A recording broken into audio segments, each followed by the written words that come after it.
Okay, show of hands. Who still believes that the sun goes around the Earth? Nobody. Oh, but everybody used to. It sure looks like it does. The sun comes up in the east, the sun goes down in the west. The sun comes up in the east again, so the sun goes around the Earth. It seems intuitively irrefutable, and it is so. But it's not true. The sun doesn't go around the Earth. Everybody knows that, but only now. So why do people still believe the moon goes around the Earth? It's not true either. We have to go back over 500 years to begin to get an idea of how hard it is for science to change universally accepted facts. Nicholas Copernicus, around 1510, was the first to propose a heliocentric, sun-centered solar system, but he didn't do it publicly. Copernicus privately circulated letters to other astronomers explaining why the accepted fact of an Earth-centered solar system should be scrapped in favor of a more straightforward, more astronomically correct, sun-centered solar system. Copernicus's difficulty in promoting the sun-centered solar system depended on another bold conceptual innovation, that the Earth rotates. Copernicus's concept of a rotating Earth flew directly in the face of 5 literal statements in the Bible that the Earth was founded on a fixed foundation never to be moved. And the Catholic Church wasn't about to let that worldview be challenged or changed. Copernicus had too much to lose to go public with his revolutionary, pun intended, heliocentric theory as a churchman himself. 100 years later, Galileo Galilei wasn't so reticent. Galileo had observational proof to back him up because he had a telescope. In early 1610, Galileo first observed the moons of Jupiter and kept track of their orbits. Yes, the moons of Jupiter do orbit around Jupiter. They go round and round the giant planet in actual orbits, unlike, as we shall soon see, how our moon travels around the sun with the Earth. Galileo became famous, or infamous, as the case may be, because he discovered orbital motions that were not heliocentric, that did not fit the accepted worldview. It rattled civilization's Earth-centered cosmology. Galileo was indeed revolutionary. Later in 1610, Galileo observed through his telescope, which only had an aperture of 1.5 inches, the planet Venus going through phases, just like the moon goes through stages. Galileo wrote that Venus imitates the moon, in Latin, in his notebook. There could be no other explanation for these observations. Venus was orbiting the sun. People were afraid to look through Galileo's telescope when he set it up in the Great Square of Pisa. They were too scared to have their worldview revolutionized. Strange as it may seem, we are experiencing something similar to that now concerning the moon orbiting the sun and acting like a double planet with Earth. People, scientists included, stubbornly persist in viewing the moon as its clever official International Astronomical Union name. It's a moon of the Earth, orbiting around the Earth, showing its different phases throughout the lunar month, or moonth, as moon fans sometimes like to call the 29.5-day cycle of lunar phases. Moon lovers' favorite day of the week, of course, is Moon Day. It comes right after Sunday. But back to the science. It's how our school books portray the phases of the moon. It's what people believe now. Notice how the Earth is the moon's center, and how it goes around the Earth in a circular path. This is the geocentric view of the moon. It's what we see from Earth. The moon comes up, the moon goes down. The moon comes up again. The moon goes around the Earth. But that's not what's happening in space. It's way past time we Copernicus-size the moon. We need to start seeing the moon from a heliocentric point of view, as we do for everything else in the solar system. First of all, the geocentric view of the moon's phases shows the Earth stationary, sitting in the center of the moon's path for a whole month. But the Earth is not stationary at all. We're zooming around the sun at a very high speed, anywhere between 66 and 68,000 miles an hour. Therefore, any picture of the moon going around a stationary Earth is profoundly misleading and really outright wrong. The heliocentric view of the Earth and moon moving together in space should look something like this. Notice that the moon is not going around the Earth. It's traveling along with the Earth, around the sun. The path of the moon around the sun is a sinusoidal path back and forth, across the ever-forward moving path of the Earth. Notice that the moon always goes forward too. It doesn't ever go backward to either the sun or the Earth. By always moving forward and sinusoidal, the path of the moon does not qualify as an orbit in the same sense that the other moons of the solar system orbit their planets in elliptical paths. Therefore, it is wrong to say the moon orbits the Earth. The moon orbits the sun along with the Earth, or the moon and the Earth both orbit the sun, are statements Copernicus and Galileo would approve of. But science today has difficulty accepting a heliocentric view of the moon. Maybe there would be too many books that need to be reprinted. Maybe too many astronomy professors would have to admit that they were wrong their whole careers. Accordingly, objections are put forward to block the revolutionary heliocentric view of the moon from being universally accepted. One such objection is that the moon never leaves the Earth's gravity well, and therefore should be rightly considered a moon of the Earth, an orbital, to use the astronomical term for satellite. Undoubtedly, the moon never leaves the Earth's gravity well, or else we would lose the moon. However, representations of this well-known definite fact always show the moon moving around the Earth inside the gravity well, and this is not true. The moon never goes back toward the Earth as it would need to if it were in an elliptical orbit. So the gravity well objection can be dismissed because the astronomers who propose as orbital evidence that the moon always stays within the Earth's gravity well fail or neglect to include the facts of the moon's continuously forward sinusoidal motion. Escape velocity for the moon to leave Earth's gravity well is reported to be about 2,684 miles per hour. Relative to the Earth, the moon presently moves about 2,238 miles per hour. What kind of impact would it take to accelerate the moon that extra 450 miles per hour needed to knock it out of Earth's gravity well? If anyone wants to compute that, you're most welcome to put your answer in the comments section. Maybe it could happen, and that would not be good.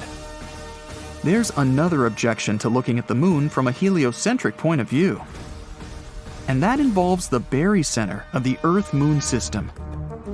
The barycenter is the center of gravity between the Earth and the moon. Think of yourself on a seesaw in the park. The other end of the seesaw is a massive lineman from a professional football team. How far forward towards you would the lineman have to move so that you both are balanced evenly? He'd have to move towards you almost to the center of the seesaw. You are the moon and the lineman is the Earth, although Earth is a feminine name. The balance point of the Earth-Moon system, the barycenter, is over 1,000 miles inside the Earth.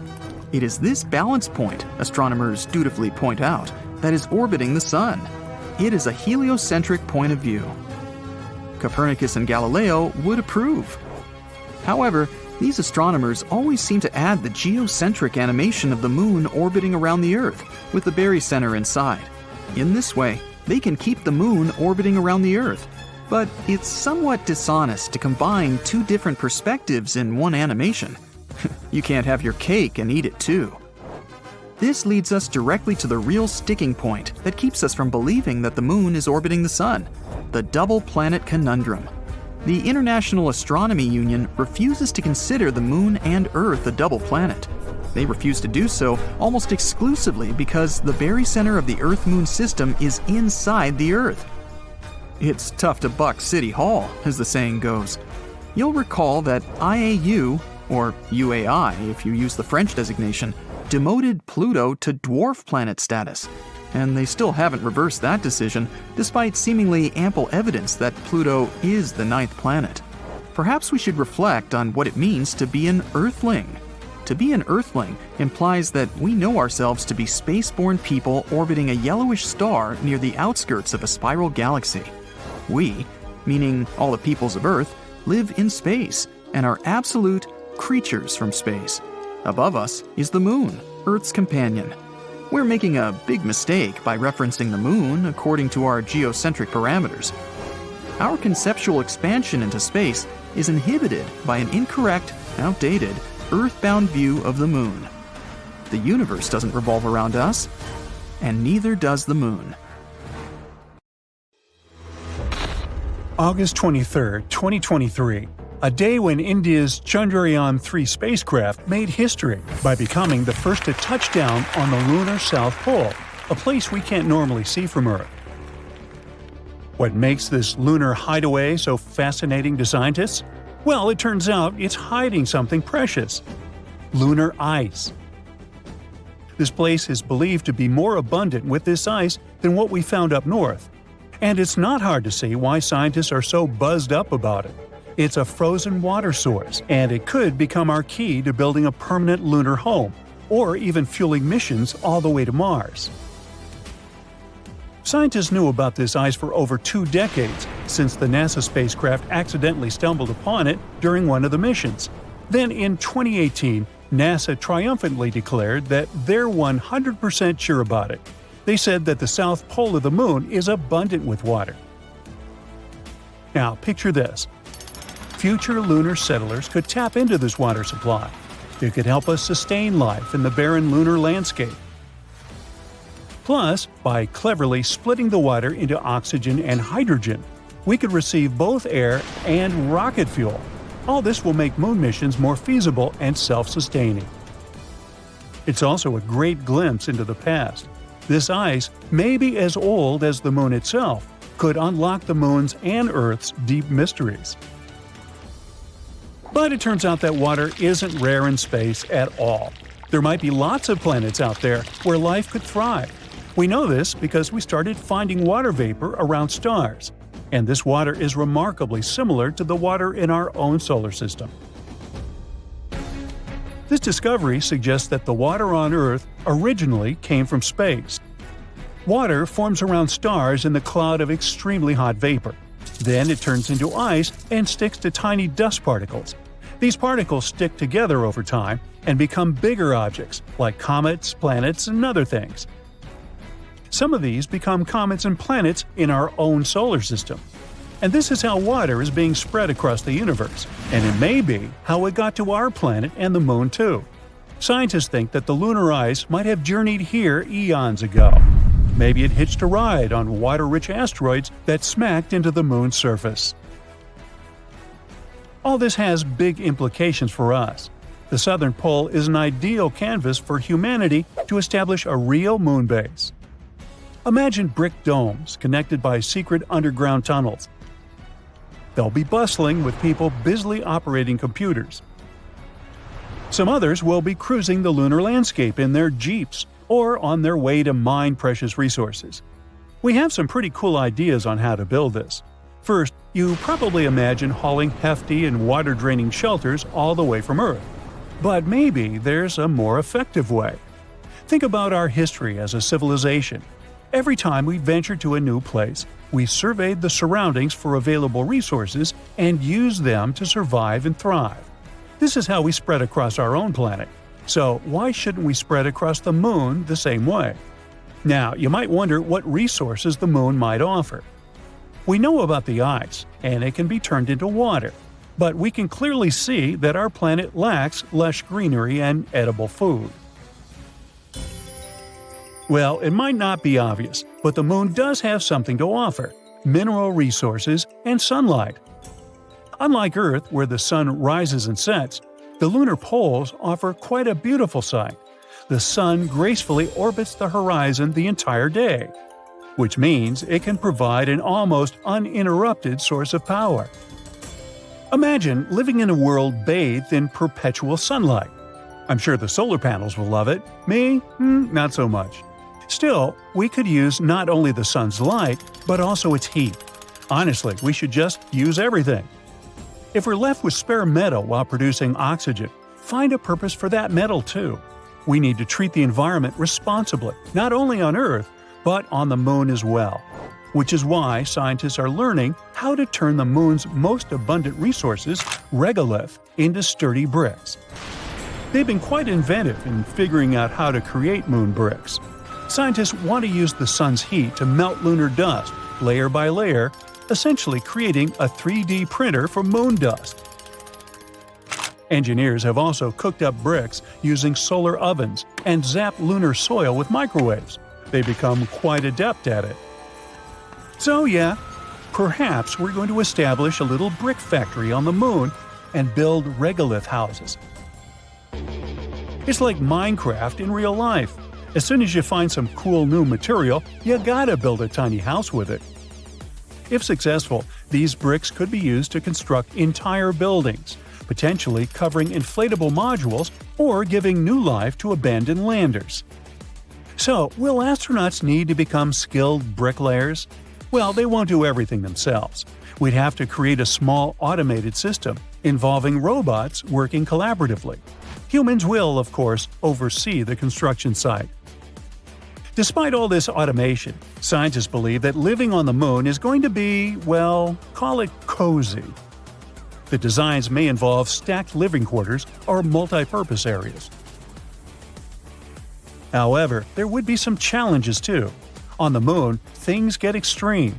Imagine scorching temperatures that can go up to 212 degrees Fahrenheit during the day, and at night, they plunge down to a chilly minus 290 degrees. And it's not just the weather. The moon gets relentlessly exposed to solar radiation, cosmic rays, and micrometeorite impacts. All these things gradually wear down anything on its surface. Another big challenge is the lunar dust. On the moon, there's no air to breathe, and the dust there can cause problems. And this one isn't only regular dust. It's super clingy and can even make astronauts sneeze and have watery eyes, as if they're having a lunar hay fever. It can also damage equipment and spacesuits. It's not something you want to mess with. Scientists have found that the dust is made when meteors hit the moon, creating tiny particles and sharp glass shards. It's toxic, and its tiny particles can float around in low lunar gravity, making it hard to breathe. Unlike on Earth, the moon doesn't have wind or rain to clean it away. So now they're studying it to find out how to prevent this annoying problem from ruining their entire mission. There's more to this lunar haven than meets the eye. Scientists also want to delve into the mysteries of low-frequency electromagnetic waves there. These waves are whispers from the far reaches of the universe. These elusive signals have remained hidden from us for ages.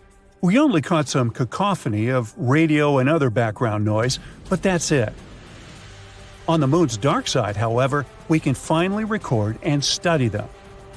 Studying these waves will help scientists to unlock the secrets of the universe's origins. It's not just about the Earth or the moon. We're talking about peering back to the very beginnings of our world. Our new lunar lab might help us to forever reshape our understanding of the cosmos. So, NASA has some big plans on the moon now.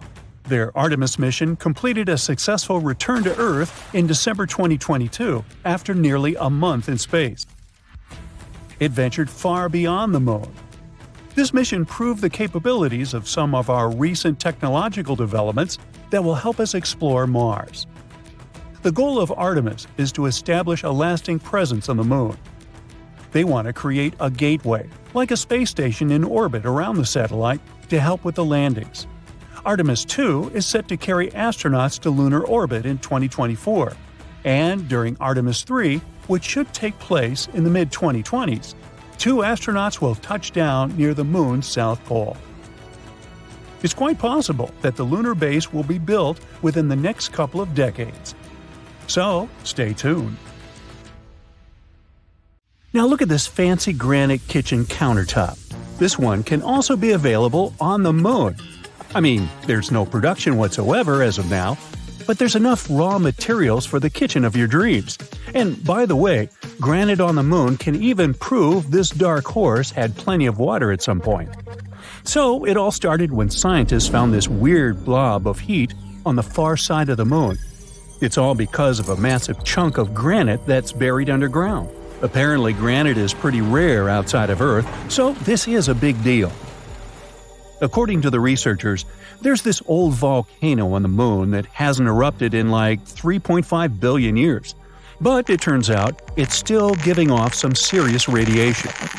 The scientists used a fancy new method with microwaves to measure the temperature below the moon's surface. They found this area that's about 31 miles across, where it's like 18 degrees warmer than the rest of the place. and it's right under a spot that collapsed and is full of silicon. It's not as thriving as Silicon Valley back on Earth, it's just a volcanic crater, but without all the lava spewing out. The scientists even compared it to those granite rocks you see in Yosemite, like El Capitan and Half Dome. You know, those giant rocks that look super majestic? Well, apparently, they're made of the same stuff. Researchers claim that granite is super common on Earth, but not anywhere else in our solar system. So, this could change everything we know about other rocky planets. Right, now we know there's granite on the Moon, but why is that important to us? So, you know how granite forms on Earth? It's all thanks to water and plate tectonics teaming up to create these huge blobs of melted rock beneath the surface. But guess what? The Moon doesn't have any of that action going on, which makes granite super rare up there. But this discovery could give us some clues about what the Moon was like back in the day when it had volcanic activity. Without water, making granite becomes a real challenge. But somehow, someway, they found granite on the Moon. No water, no plate tectonics, but still, we got granite. So what does that mean? Did the Moon have water in this one spot? Or was it just ridiculously hot? I guess we'll need to give a tad more time for the scientists to figure it out. The water on the Moon is an issue, though. Duh. As of now, the Moon is bigger than the Sahara Desert, but somehow 100 times drier. Astronomers have been debating for ages whether there's any water on this celestial neighbor of ours. But in 2020, NASA's SOFIA mission finally confirmed that there is indeed water on the sunlit part of the lunar surface. Turns out those grains of lunar dust have little molecules of H2O hanging out on them. Back in 1645, when people first started gazing at the Moon, they were fascinated by these dark spots all over its surface. Dutch astronomer Michael van Lengren even made a map and called these spots Maria, which means seas in Latin. Sorry, Michael, they're just actually plains of basalt from ancient volcanic eruptions, but we still use the term Maria today. In 1892, an American astronomer named William Pickering discovered that the Moon has practically no atmosphere. No clouds, no atmosphere, no chance for water to stick around. So, scientists started thinking that the Moon was as dry as a desert. But then, in the 1960s, a theoretical physicist named Kenneth Watson came along with an idea. He suggested that water ice could actually exist in the shadowy craters of the Moon that never see sunlight. These areas are called permanently shadowed regions. It was a mind-blowing concept at the time. The Apollo missions from 1969 to 1972 finally gave us the chance to look for water on the Moon up close and personal. But when the astronauts brought back soil samples, there was no sign of water. So everyone went back to thinking the Moon was bone dry. However, in 1994, NASA's Clementine mission suggested that there might be ice in these shadowed craters after all. And in 1998, the Lunar Prospector mission found evidence of hydrogen concentrations in the permanently shadowed areas. This was a strong indication of water ice at the lunar poles. The images weren't super clear, but it was still an exciting discovery. And finally, in 2008, scientists decided to take another look at those Apollo samples. They revisited the old data and found some hints that there might be water after all. It was like finding buried treasure in your own backyard. As you can see, the Moon is a pretty promising destination. It even has enough stuff to produce your food supplements – calcium, magnesium, you name it. Just kidding, it's not the best idea to munch on them to boost your diet. But there are a bunch of other applications they can be used for. Calcium is like the fourth most popular element hanging out in the lunar highlands. But here's the cool part. Pure calcium metal is actually super flexible and can conduct electricity like a boss when there's no oxygen around. Who knew, right? Anorthite is a rare gem here on Earth, but up on the Moon, it's partly central for calcium. It can even help make those groovy silicon-based solar cells. To make them, you need some lunar silicon, iron, titanium oxide, and of course, our buddy calcium and aluminum.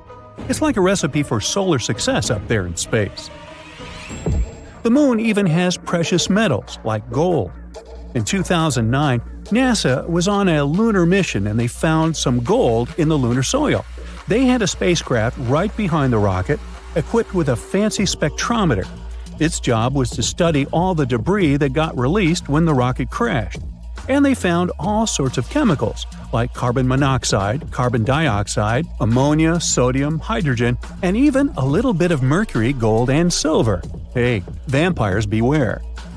Now I know it's been quite a while since then, like 14 years to be exact, but measuring how much gold is actually there has been a real challenge. You see, it's hiding deep beneath the lunar regolith, making it tricky to get an accurate count. Yeah, metals are fun and lunar water may have existed, but what about food? Good news, everyone! Scientists are saying that plants can actually grow on the moon, but don't expect a luscious orchard. It'll be more like a moderate garden with just a couple of beds. Here's the scoop. A while back, those awesome Apollo astronauts collected samples of lunar surface material called regolith and brought them back to Earth. Fast forward 50 years, and NASA decided to use 3 of those samples to try growing plants for the very first time. They used dirt from under the lunar rover bumper to grow these plants. The team added water and seeds to the samples, giving each plant a gram of regolith.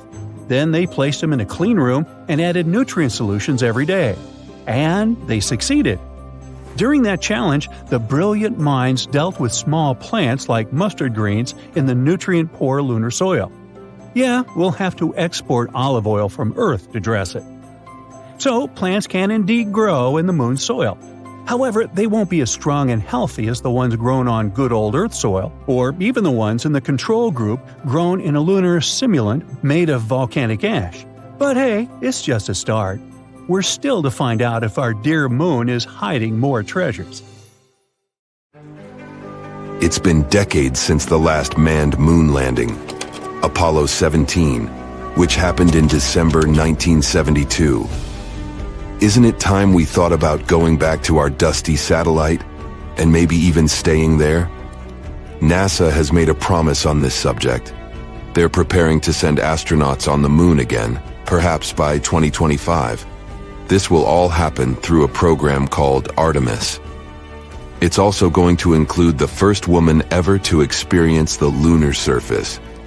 Now you might ask, why haven't we done this already? One former NASA administrator said something interesting on the subject. It's not because of scientific or technological issues. Problem was that the potential projects took too long and were just too costly. You see, space travel, especially when it involves humans, isn't easy on the pockets. It's true that, in recent years, NASA had budgets of billions of dollars. Sure sounds like enough money, right? Well, not when you check out their to-do list. That's because they have to consider everything. From telescopes and giant rocket projects to missions also targeting the Sun, Jupiter, Mars, and beyond. When you look at it this way, NASA needs to be very good at budgeting to achieve all those goals. It's not just because of finances, though. The moon itself is quite problematic. It poses real dangers that cannot be taken lightly. For starters, its surface is filled with craters and boulders that aren't easy to land on. Then, there is the moon dust, or regolith, if you'd like to call it by its scientific name. It was created over many years by meteorite impacts.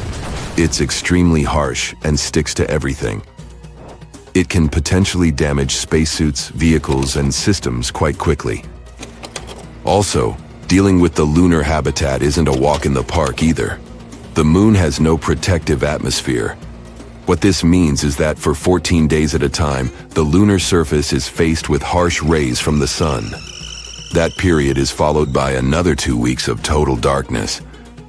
All these changes create extreme temperatures, which us humans are not really accustomed to.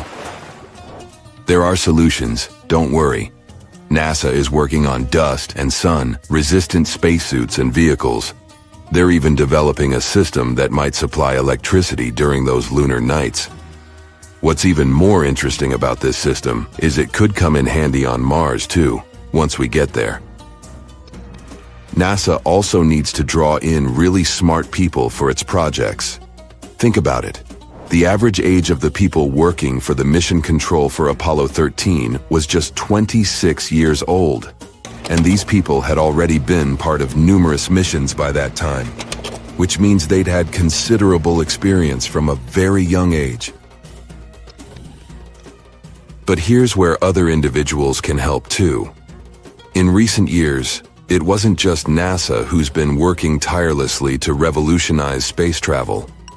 There are many successful people out there with enough resources to join in on these efforts. Some are developing new types of rockets that can land on the moon too. In total, NASA landed 12 people on our satellite. It's definitely one of the most awesome moments in its history, if not the best.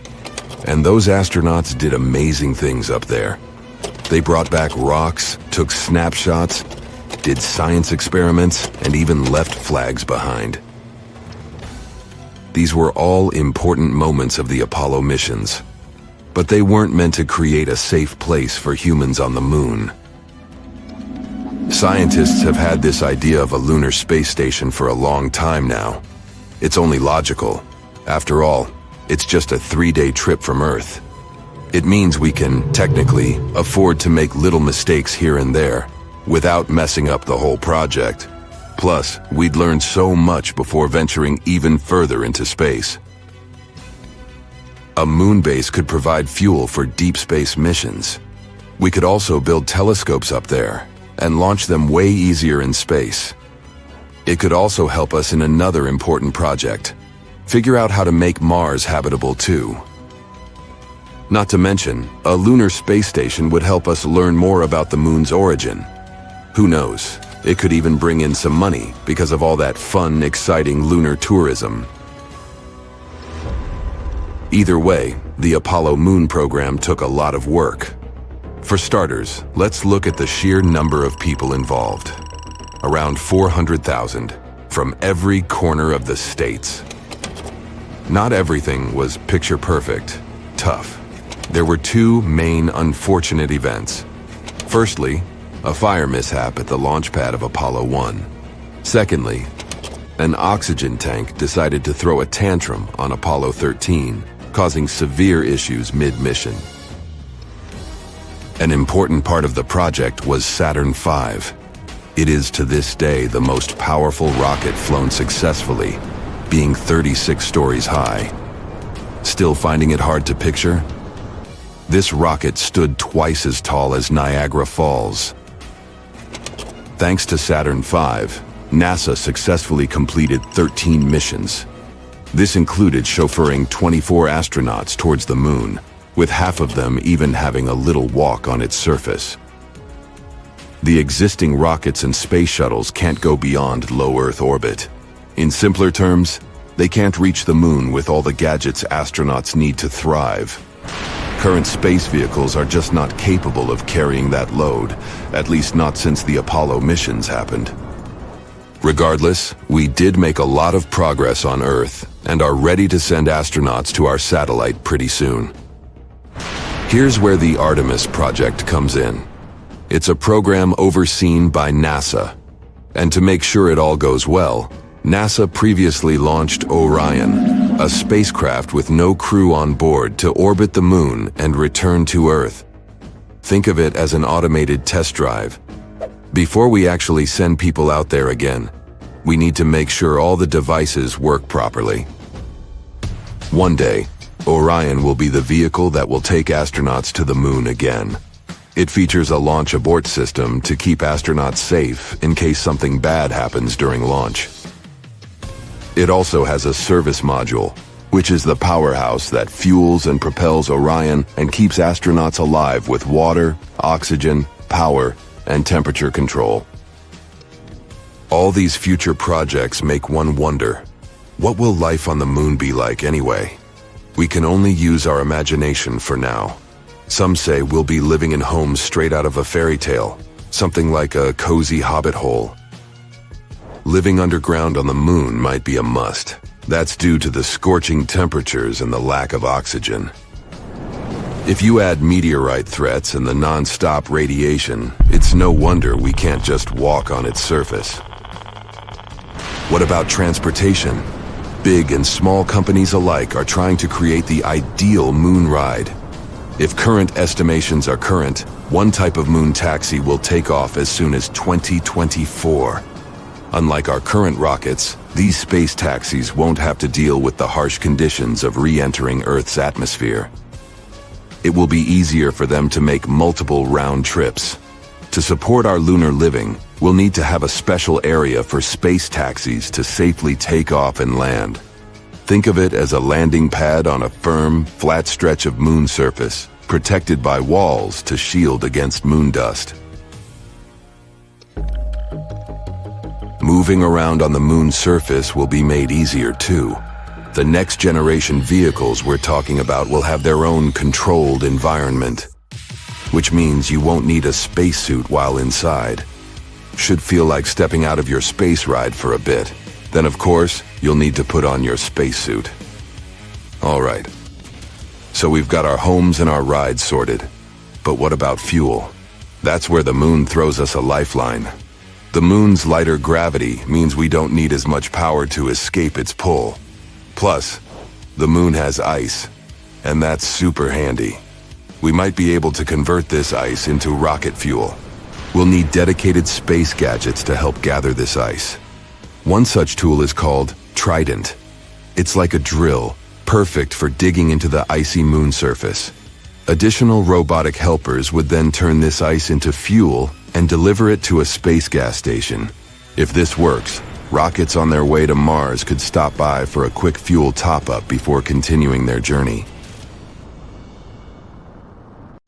There's something happening inside the moon, something that nobody expected. Not a dramatic shift you'd see on the outside, but deep down, where things seem frozen in time, scientists have uncovered a hidden layer of what you could only call moon goo. Remember those school lessons about the crust, mantle, and core? Much like the Earth, the moon is made up of layers, a crust, mantle, and core. However, the moon's core is much smaller compared to ours. Earth's core is huge. It makes up about a third of our entire planet's mass. The moon's core makes up only about 1 to 2% of its mass, and its diameter is about 1/5 the diameter of the moon itself. It's surrounded by a hard, rocky mantle. But it turns out that between these two layers, that mysterious goo layer, and it's way more important than you might think.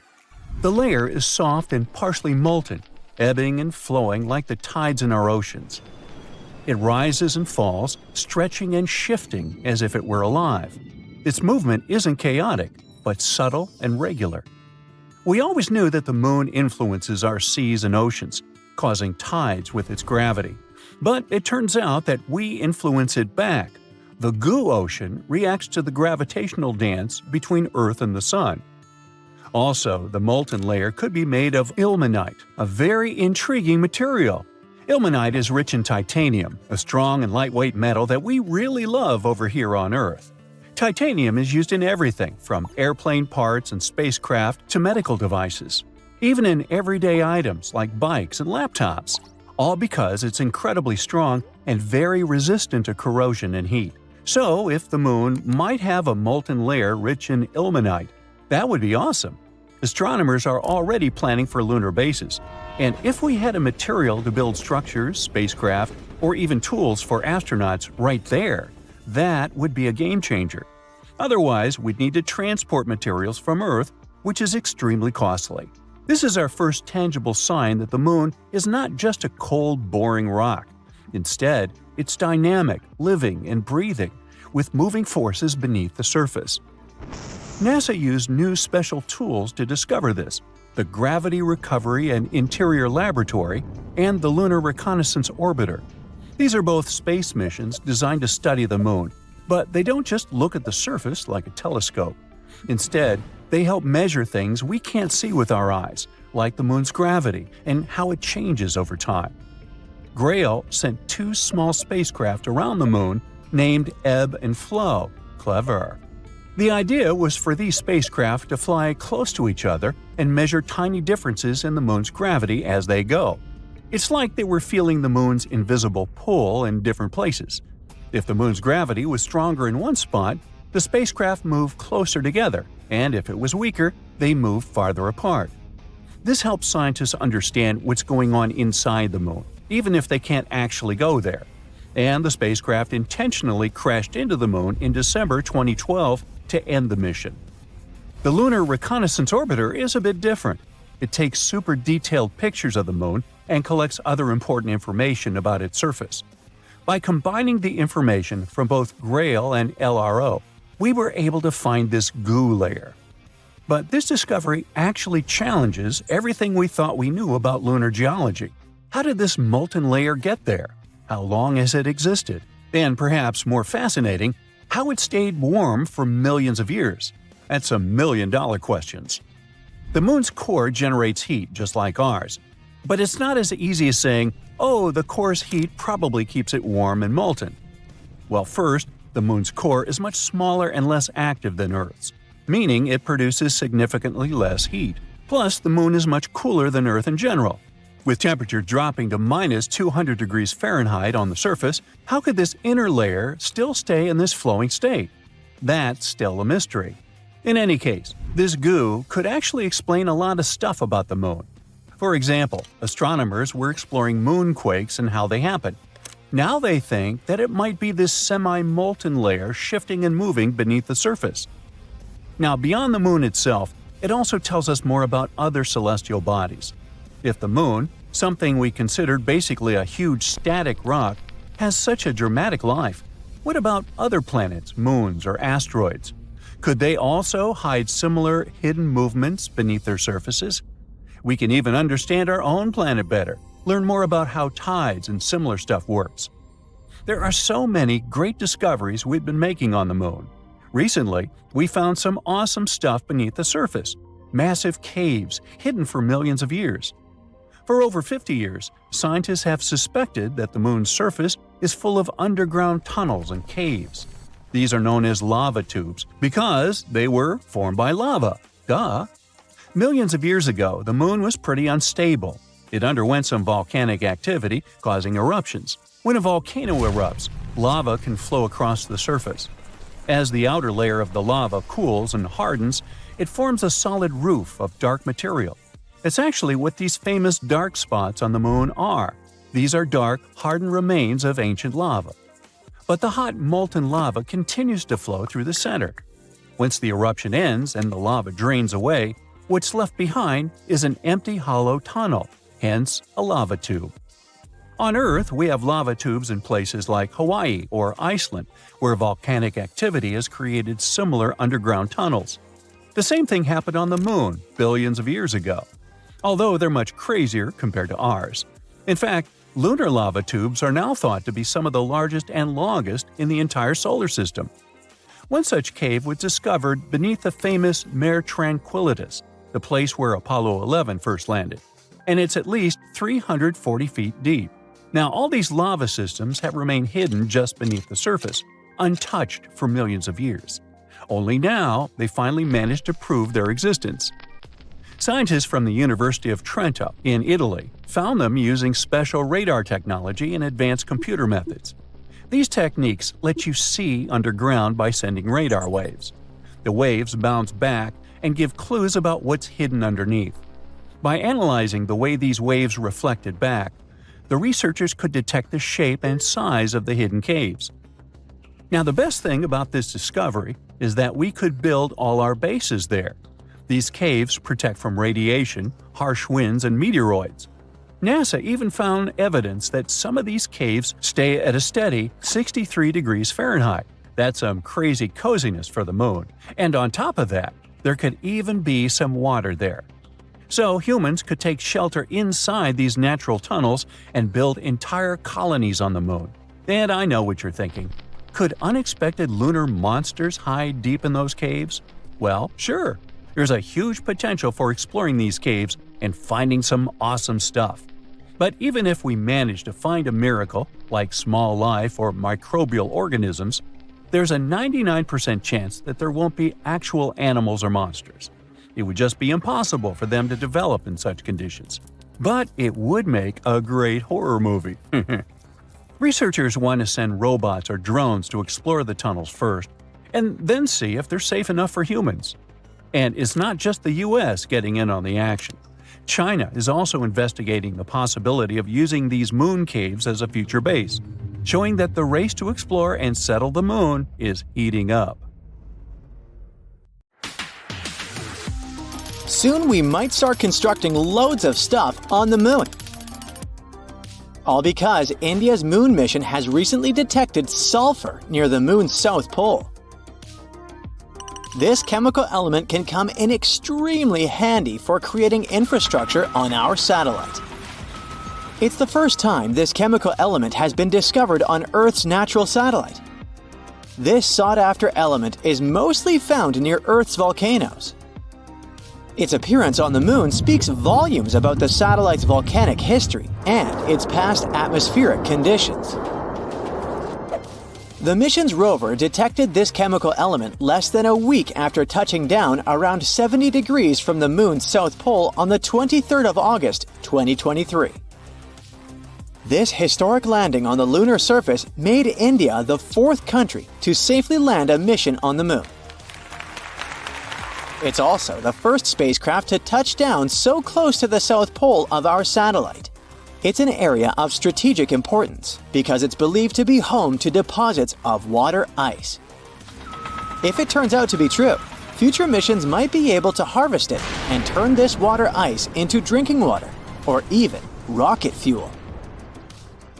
For 2 weeks, the lander carried out the data collection, mainly focused on the analysis of the moon's soil and its extremely thin atmosphere. Meanwhile, the solar-powered Pragyan rover started its quest to find frozen water on the moon. As for the lander, it demonstrated another amazing feat on the 3rd of September. The spacecraft fired up its engines and lifted itself for about 16 inches into the air. Then it made a tiny hop to land 12 to 16 inches away from its original position. It's kinda a big deal. Being able to get a lander back off the surface of the moon is essentially for future missions, showing that they can safely return soil samples or even astronauts back home after a lunar mission. In September, the Indian spacecraft was put into sleeping mode. The 14-day-long lunar night was approaching, and the spacecraft wasn't designed to collect scientific data during this period of time. So far, we've learned about a few major findings of the mission. One is related to measuring the temperature of the moon's topsoil at different depths. Intriguingly, the surface of the satellite in that region turned out to be hotter than expected. It was believed that the temperature could be between 68 and 86 degrees Fahrenheit on the surface, but it was around 158 degrees Fahrenheit, way hotter than it should be. The other discovery indicates the presence of several chemical elements, including oxygen. Besides, the data received from the spacecraft confirms the presence of aluminum, calcium, iron, titanium, silicon, and other chemical elements on the lunar surface close to the South Pole. The rover also used special instruments designed to measure quakes and rumbles beneath the lunar surface to detect some seismic activity. It brings us back to the sulfur detected thanks to the rover's spectroscope. Scientists are currently working on figuring out whether this element formed on the surface in a natural way or whether it's the result of volcanic activity or a meteor strike. Another astonishing thing found on the moon is a rock, and it may be the oldest known Earth rock.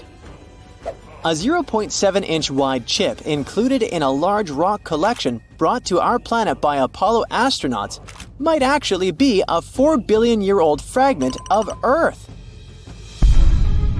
This finding could help us paint a better picture of the intense pounding early Earth got at the dawn of its life. It could go like this. Soon after the rock formed, an asteroid impact might have blasted it from Earth. At that time, our planet's satellite was 3 times closer to Earth than it is today. The collision was so powerful that this chunk of terrestrial rock found its way to the moon. Later, this fragment got engulfed in a lunar breccia, a motley kind of rock. Eventually, the rock was brought back home to Earth by Apollo 14 astronauts. Even though scientists had found meteorites coming from Mars and the Moon before, it was the first time a rock from the Moon turned out to be a terrestrial meteorite. They also found out that the rock had formed in a water-rich environment at temperatures and pressures corresponding to those at around 12 miles beneath the surface of our planet. In 2019, China's Chang'e 4 mission made history by landing on the far side of the Moon. The mission's rover helped researchers visualize structures hidden deep below the surface of the satellite, revealing billions of years of lunar history. The Yutu-2 rover made this discovery with the help of its lunar penetrating radar. It imaged deep into the Moon's surface and listened to echoes of sound bouncing back off structures hidden from view under the surface of the Moon. It turned out those structures were resting at depths of almost 1,000 feet. The research suggests that the first 130 feet under the surface are made up of layers of dust, soil, and rocks. The instruments also discovered a concealed crater that must have formed after a large object slammed into the Moon's surface. Long, long ago, ancient lava was likely to be flowing deep underground. Researchers believe that the broken rocks around the formation might be debris produced by the impact. They also found that the volcanic rock layers were thinner the closer they were to the surface. Such a thickness variation of lava flows might mean a decrease in the number and magnitude of eruptions over time. So, lunar volcanic activity gradually dwindled since the Moon's formation around 4.5 billion years ago. On the far side of the Moon, there is one of the largest and oldest impact craters in our solar system, the South Pole Aitken Basin. Unfortunately, from Earth, you can only see its outer rim, which looks like a huge chain of mountains. It's a ginormous 8-mile deep dent, stretching for more than 1,500 miles in diameter and covering 1/4 of the Moon's surface. Astronomers are sure that this crater appeared when an asteroid collided with the Moon around 4 billion years ago. And now, look at this gigantic chunk of metal the size of 4 states of Connecticut. As for its weight in pounds, it's enough to say that the number contains 18 zeros. This mysterious mass is hidden about 180 miles under the Moon's surface, somewhere in the middle of the South Pole Aitken Basin. It was discovered when GRAIL, which stands for NASA's Gravity Recovery and Interior Laboratory mission, gathered data about our natural satellite. When examining this information, scientists noticed that in one place on the Moon's surface, there was a weird change in gravity. After researching this phenomenon, they concluded that something mysterious was weighing down the basin floor there. So far, researchers haven't figured out the origin of the bizarre lump, but there are several theories. One of them claims that the finding is a chunk of dense oxide, which appeared when the Moon was just taking its shape. At that time, the satellite was still covered with ancient oceans of magma, and the lump could be formed at the final stages of its cooling. However, most scientists support another theory, according to which the puzzling mass is part of the giant asteroid that once created the South Pole Aitken Basin. Since the thing is metallic, it's probably the iron-nickel core of the asteroid. There might be a labyrinth of lava tubes on the Moon. Not so long ago, astronomers received the results of underground topography and discovered a massive cave under the surface of Earth's satellite. It could be the result of the lunar volcanic activity that happened more than 3 billion years ago. Streams of lava hardened, creating a thick, hard crust on the outside. But inside, it kept flowing, melting the rock and creating tunnels and caves. Numerous small pits in the Moon's surface discovered by NASA seem to be the openings to such lava tubes. If this theory is confirmed, the underground tunnels might serve not only as a convenient location for human-crewed space missions, but also as much-needed water sources for astronauts. The Moon's volcanoes are not dormant. and they can erupt any minute. For years, we lived knowing nothing about it, but now it's officially proven thanks to China's Chang'e 5 mission's shocking discovery.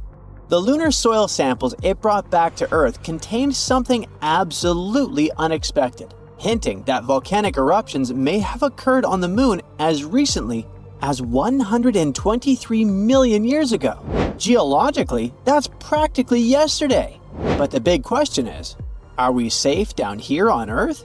We've long known that the moon was once volcanically active due to the dark regions, lunar maria, on its surface.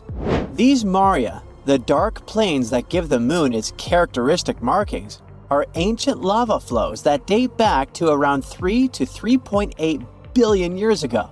Until recently, scientists thought that those ancient flows marked the end of the moon's volcanic activity. But the Chang'e 5 mission brought back lunar soil that included several microscopic glass beads, and 3 of them in particular revealed an extraordinary story. They formed around 123 million years ago from volcanic eruptions. An uncertainty range is a mere 15 million years. The discovery of those tiny beads is super important because of their composition and rarity. Measuring between 20 to 400 microns, which is smaller than a grain of sand, these beads are volcanic in origin. And this fact sets them apart from most other lunar glass beads, which typically form due to meteor impacts. Impact events on the moon create glass by melting surface rock with incredible heat and pressure. The result is tiny glass beads scattered all over the landscape. Yet, the volcanic beads identified in Chang'e 5's sample were formed by magma erupting from beneath the moon's crust and cooling it into glass as it reached the surface. By using uranium-lead dating, which measures the decay of uranium into lead within the beads, scientists managed to pinpoint their age with striking accuracy. The results suggest that the last known volcanic activity on the moon happened within the past 200 million years, making it a recent event in the moon's long history. This discovery also aligns with prior observations of unusual surface features known as irregular mare patches. Those are smooth mounds surrounded by rocky terrain. They were first spotted by NASA's Lunar Reconnaissance Orbiter in 2014. These patches appear much younger than other lunar features, potentially formed by volcanic eruptions less than 100 million years ago. Before Chang'e 5's glass beads, these irregular mare patches were among the best evidence of recent volcanic activity on the moon. Yet, without confirmation, their origins remain uncertain. And now, the glass beads confirm volcanic action. The findings raise new questions about the moon's inner workings. In particular, how could it retain enough heat to sustain volcanic eruptions? We thought that the moon had cooled significantly after its formation 4.5 billion years ago, which made it volcanically inactive. And without tectonic activity or an atmosphere, the moon should have shed its internal heat long ago. Yet the beads suggest the possibility of some localized heat sources within the moon's mantle. Scientists think that heat-producing elements such as potassium and thorium might be creating small, warm pockets which generate enough heat to melt rock and trigger isolated volcanic eruptions. But wait, beyond rewriting the moon's history, this discovery adds an intriguing twist to ongoing studies of transient lunar phenomena. These sightings, often reported as ghostly glows or hazes by amateur astronomers, remain unconfirmed by scientific probes. Some experts just dismiss them as illusions caused by Earth's atmosphere. But if the moon has small pockets of volcanic or outgassing activity, TLP might have a real basis. Gases emitted from beneath the surface could explain such mysterious glows and possibly be a hint of residual volcanic action on the moon. Now, if volcanic activity still lingers on the moon, this might have exciting implications for future lunar missions. In the coming decades, astronauts might be able to use volcanic heat for generating power, melting ice into water, or even warming bases built into the frigid lunar surface. But recent geological discoveries aren't limited to Earth's natural satellite. We learn more about volcanic moons beyond our solar system too. The detection of a possibly volcanic exomoon orbiting exoplanet WASP-49b around 635 light-years away means that volcanic activity may be a common feature among moons. Up until now, Jupiter's moon, Io, held the title of the most volcanic body we know about. But researchers at NASA's Jet Propulsion Laboratory may have found a new candidate. This potential exomoon came to light when scientists observed a cloud of sodium gas around the exoplanet. But the thing is, sodium clouds are unusual in planetary atmospheres and can suggest volcanic activity. The sodium cloud near WASP-49b had a bizarre, unexpected behavior. It was moving erratically, shifting size and occupying a space too large to be explained by the exoplanet's own atmosphere. Scientists thought the cloud could actually be generated by a volcanically active exomoon in orbit around WASP-49b. Volcanic moons like Io are known to release gases such as sulfur dioxide, sodium, and potassium, which form massive clouds around their parent planets. Io, for instance, regularly produces vast amounts of gas that form a cloud encircling Jupiter, up to 1,000 times the size of the gas giant itself. If something similar occurs near WASP-49b, the gas cloud could be a clue to volcanic activity on an exomoon orbiting the planet. Observations from the European Southern Observatory's Very Large Telescope in Chile seems to confirm this theory. The sodium cloud around WASP-49b is positioned high above the exoplanet's atmosphere and behaves in ways that don't match the exoplanet's 2.8 Earth day orbit. This could suggest that it originates from a separate body, likely a volcanically active moon. Additionally, WASP-49b and its host star consist primarily of hydrogen and helium, which makes the sodium cloud even more unusual. The observed rate of sodium release, over 220,000 pounds per second, can be a sign of an immensely powerful volcanic source. If scientists verify the existence of this exomoon, it would be the first discovery of a volcanic exomoon. Back in our solar system, Io remains the main space object helping us understand volcanic moons.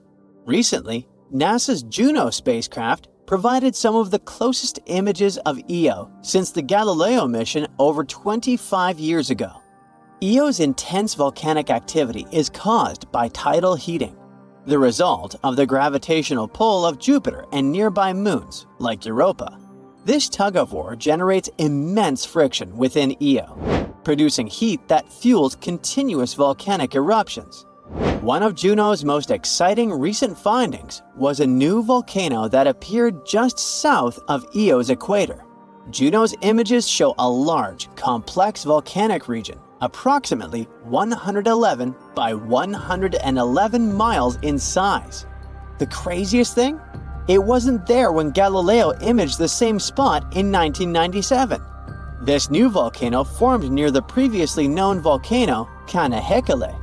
Researchers say that this new volcanic structure is a great change that highlights the dynamic nature of Io's surface. Io's equatorial region is home to most of its volcanoes because of the concentrated tidal heating it experiences. The most powerful eruptions emit sulfurous gases and produce bright lava flows. They cover the moon in colorful, sulfur-rich deposits. JunoCam's image, taken from about 1,570 miles away, shows Io dramatically lit by sunlight reflected off Jupiter. And you can see a stunning view of its constantly changing volcanic surface. Despite these detailed observations, there are still many mysteries about Io's volcanism. Scientists are particularly curious about how tidal heating affects Io's interior, and whether it has a subsurface magma ocean. Plus, researchers tried to understand what triggers different types of eruptions. For example, plumes versus lava flows, and how volcanic gases shape Eo's surface and thin atmosphere. The study of volcanic moons from Io to the possible exomoon near WASP 49b sheds light on how tidal forces create volcanic activity in different moons. In icy moons like Europa, tidal heating sustains liquid oceans beneath the surface, creating potential habitats for life. But for Io without an ocean, the same forces instead generate powerful volcanic activity. Plus, if volcanic exomoons do exist, like the one possibly orbiting WASP 49b, we might soon discover more volcanic bodies across the galaxy.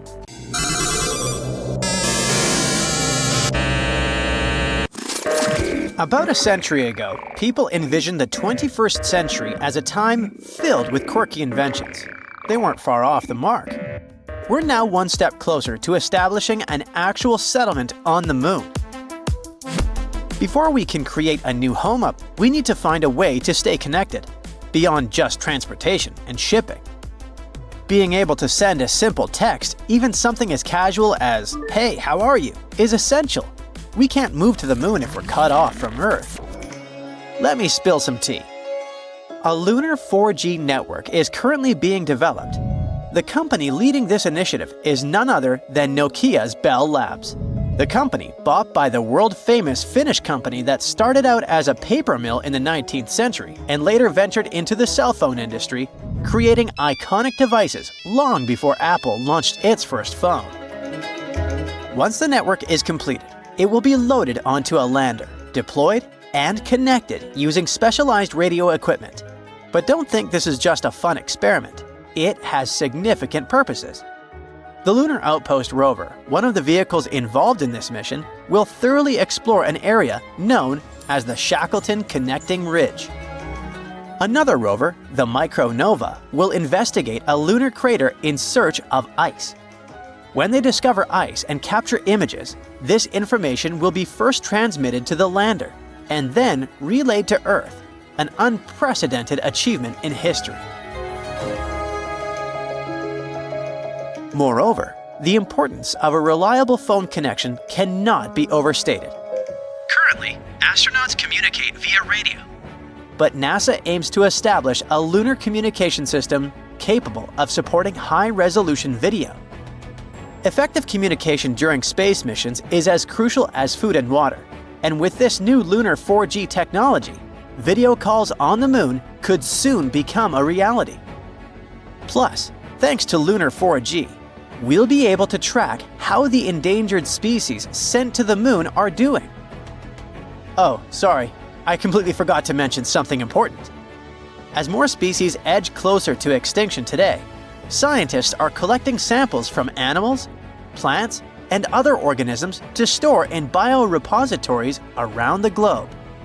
Unfortunately, the conditions on Earth are far from ideal for these modern-day Noah's Arks. Hence, the decision to build 1 or 2 vaults on the moon makes perfect sense. On the moon, there's a permanently shadowed region at its south pole.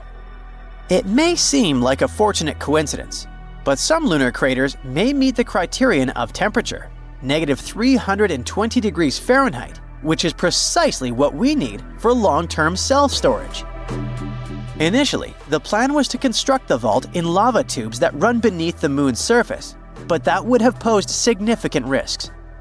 This design requires a special solar-powered cooling system, and any accidental loss of power could be catastrophic, resulting in the destruction of all the samples.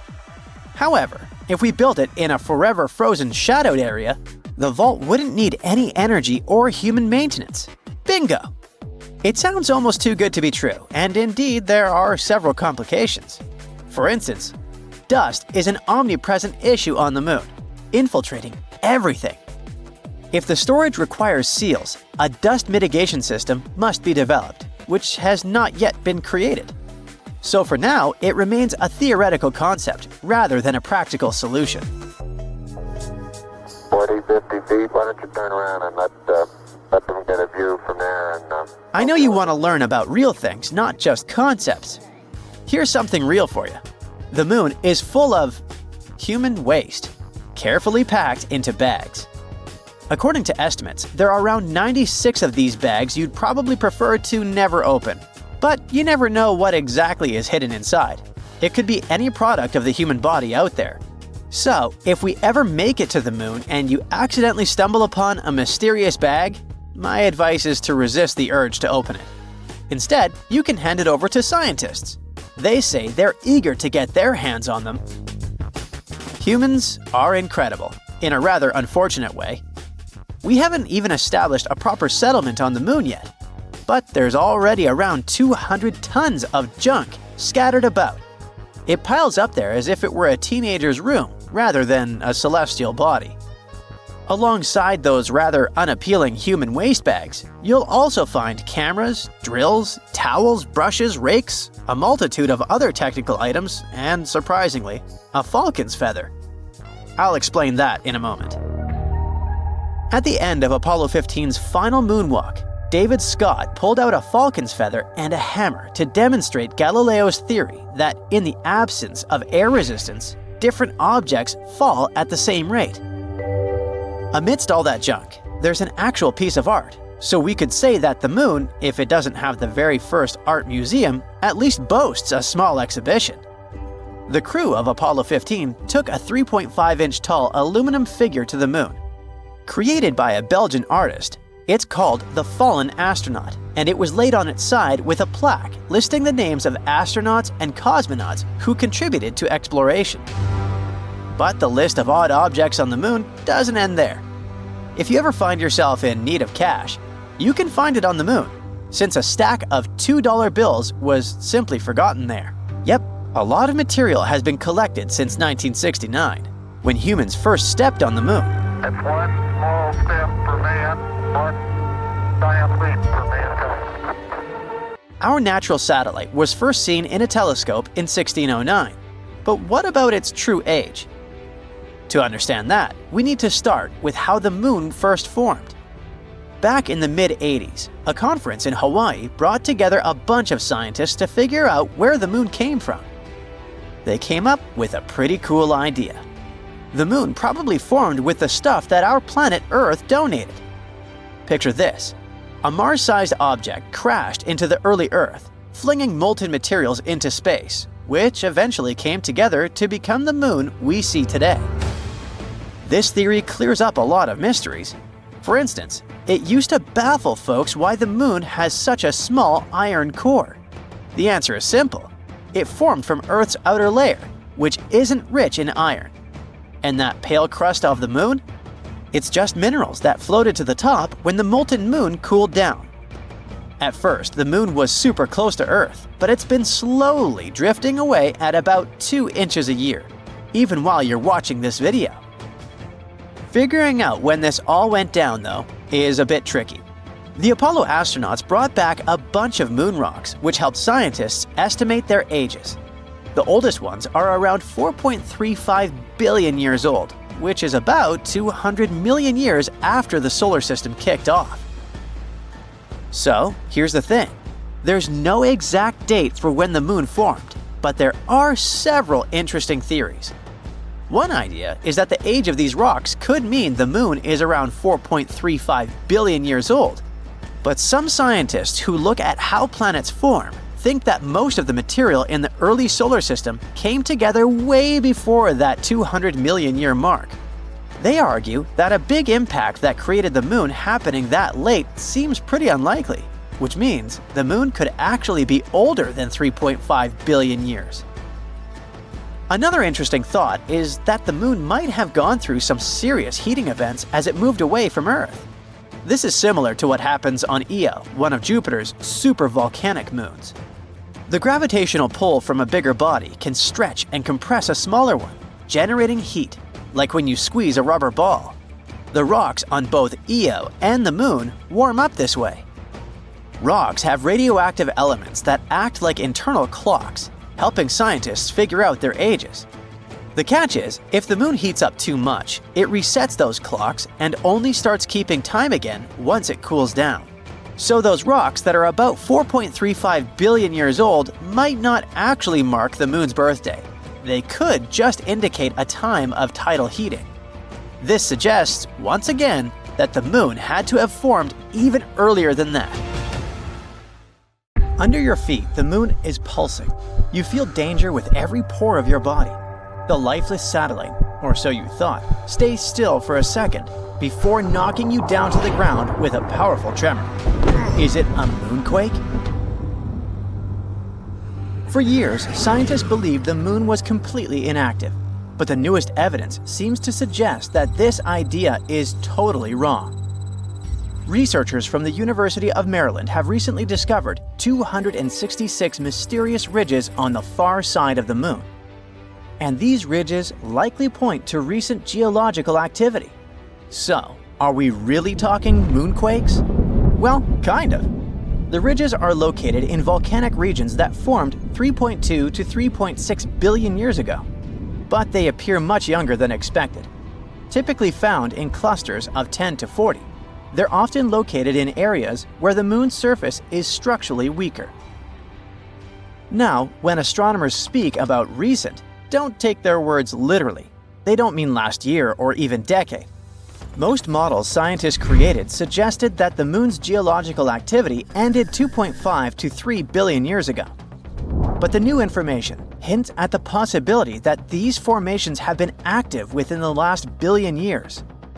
Some of the smaller ridges seem to have formed as recently as 200 million years ago, and that is considered relatively young on the moon's timescale. It means that the moon may still be experiencing geological changes today. These discoveries kinda challenge our understanding of the moon's history and evolution. But how did scientists come to these conclusions anyway? Researchers from the University of Maryland and the Smithsonian Institution used crater counting to estimate the age of lunar ridges. It works like this. Surfaces with fewer craters are younger, and the more craters some region has, the older it is. Plus, the analysis showed that some ridges cut through already existing craters, meaning they likely formed around 160 million years ago. In geological terms, this is very recent, suggesting that these ridge-forming processes may still be happening. Another cool thing is that the ridges on both the near and far sides of the moon are similar, which means they may have formed through the same geological processes, having been shaped by the same forces. These forces might include the moon's gradual shrinking, thermal contraction, and shifts in its orbit. We'll talk about it a bit later. Another argument supporting the idea of a still active moon is decades-old data from the Apollo missions. They had already detected shallow moonquakes with the Apollo Lunar Seismic Experiment, recording 28 quakes ranging from magnitude 1.5 to 5. Researchers believe that these ridges may be linked to similar seismic activity. Now, about that bizarre shrinking of our natural satellite. Scientists believe the moon formed about 4.5 billion years ago when a Mars-sized object collided with early Earth. This catastrophic impact likely sent bunches of superheated material into space. Eventually, they came together and formed the moon. In its early years, the moon was just a molten world, shaking from intense volcanic and seismic activity. So, the moon used to be a molten mess floating through space. But when did it actually solidify? Scientists have finally figured it out, 4.43 billion years ago. This was a huge turning point, not just for the moon, but for Earth too. After all, the giant impact that formed the moon might have also been the final blow that made Earth stable enough to support life. In any case, billions of years passed.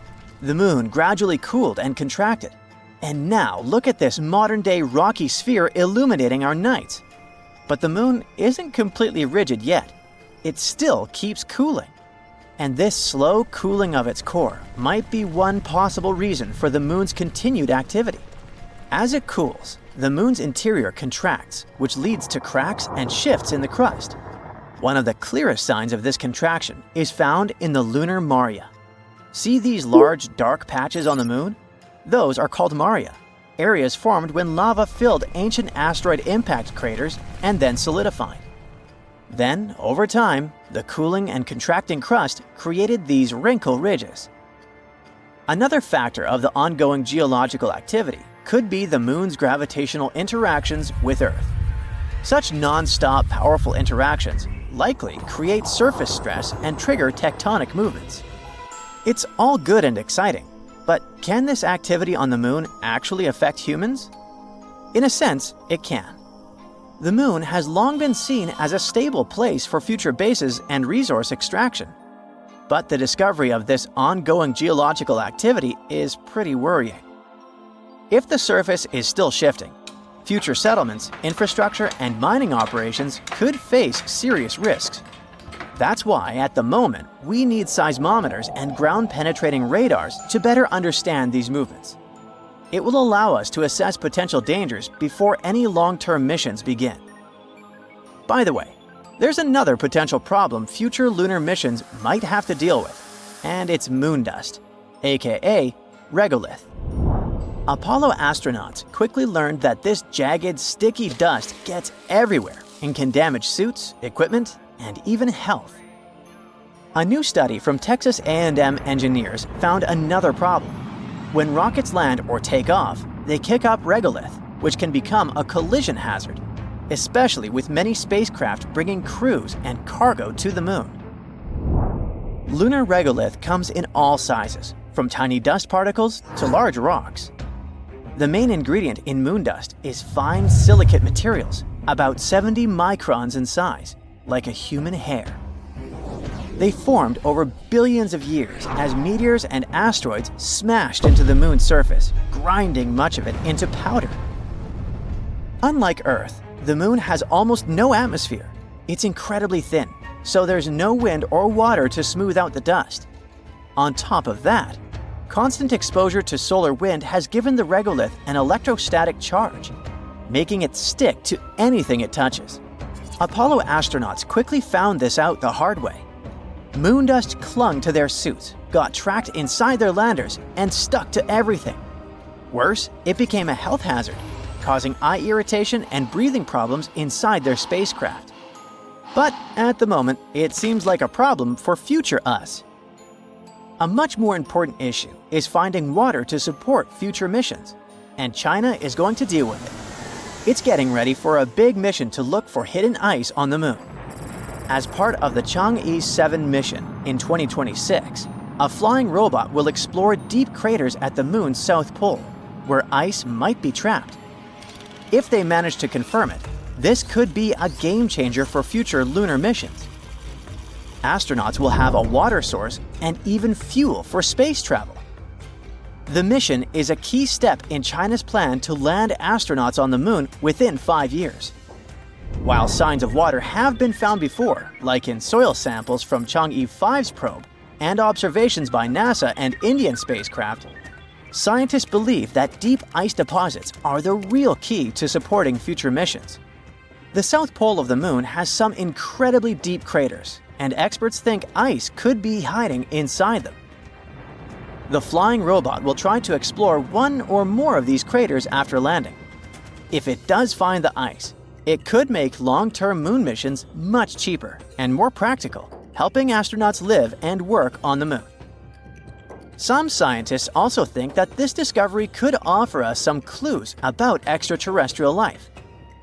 In any case, whether we find water on the Moon and learn to deal with that pesky dust or not, the recent discovery of those young lunar ridges is a game changer. If the Moon is still geologically active, it means we don't know as much about our closest neighbor as we thought. What else could the Moon be hiding? Are we really prepared for the idea that this lifeless satellite might actually be more dynamic than we imagined? Future missions, which might not be as safe as we once believed, will probably show.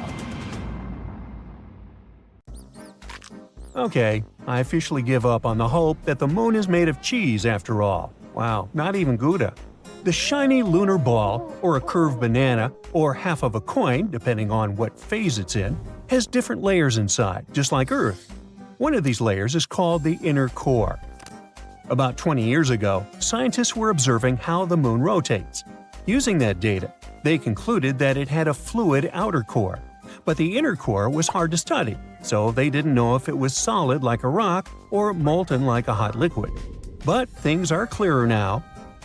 Astronomers have collected data from different missions, including the Apollo missions, where astronauts went to the moon and gathered information themselves. Plus, they've used a special technique called seismic data. This method is all about studying how sound waves move through things. Take earthquakes on our planet as an example.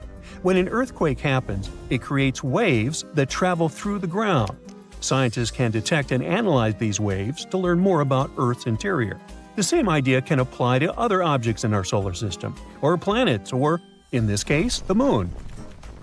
When quakes or moonquakes happen, they generate sound waves, and by carefully listening to and studying these waves, scientists can create a detailed map of what's inside the object.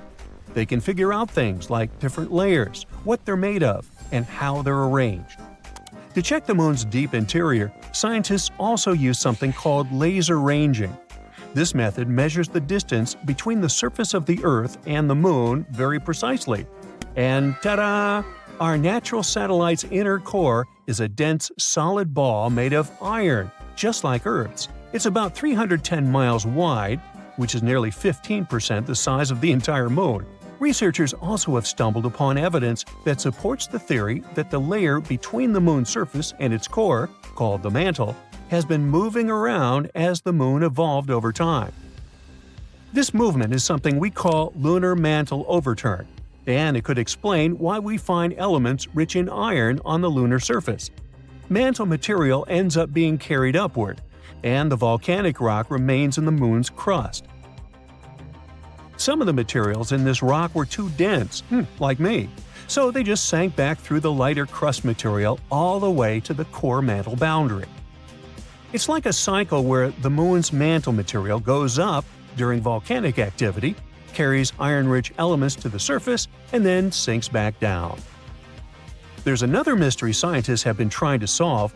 What caused the moon's magnetic field to weaken and nearly disappear over time?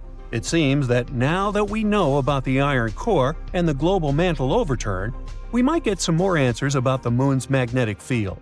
Knowing what the inner core is like can help us better understand the moon's history as well as the history of our entire solar system.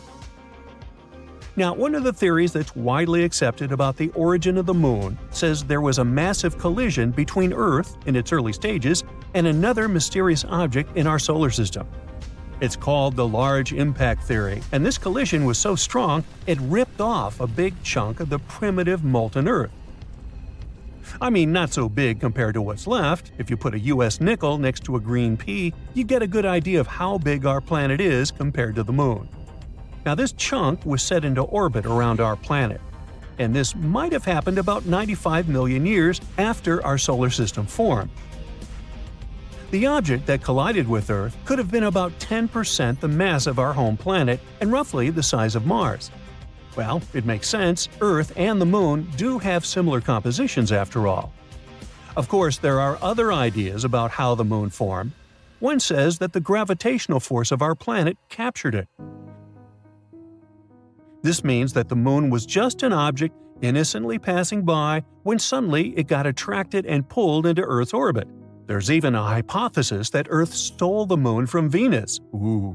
In that case, the Moon shouldn't complain. I guess the view is way better here. So yeah, the Moon and Earth are similar when it comes to rocks and some minerals. But the Moon doesn't have the same atmosphere as our planet. Its atmosphere is thin and consists of some weird gases that include potassium and sodium, which is not something you can find in the atmosphere of Mars, Venus, or Earth. And the rocks on the Moon don't contain water. But that doesn't mean there's no water at all up there.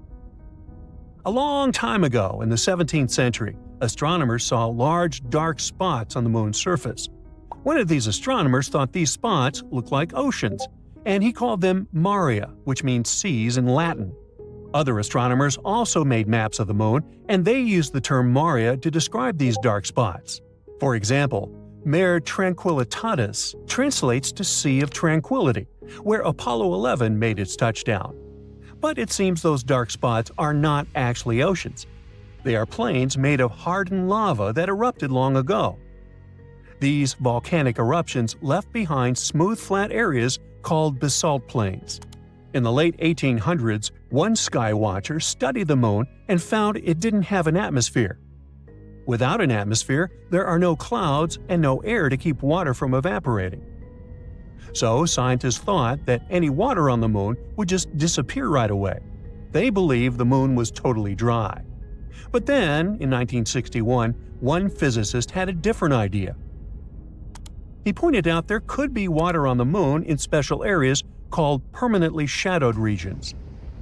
These are spots on the moon where the sun doesn't shine, so they stay dark all the time. Water ice could exist in these dark areas because they're extremely cold and the ice wouldn't evaporate. But when astronauts from the Apollo missions went to the moon, they brought back soil samples, and scientists found no signs of water in them. So everyone went back to thinking that the moon was completely dry. In the 90s, NASA focused on these shadowed craters and found high concentrations of hydrogen, which meant there could be ice at the moon's poles. They still weren't certain, so they kept digging and after a while found hydrogen trapped inside tiny beads of volcanic glass. Since there are no active volcanoes on the moon today, which means water probably was present on the moon when these volcanoes erupted long ago. Plus, there could be way more water back in the early days of our moon. In 2020, NASA's SOFIA mission showed us what we'd been looking for a really long time. There is water on the moon after all.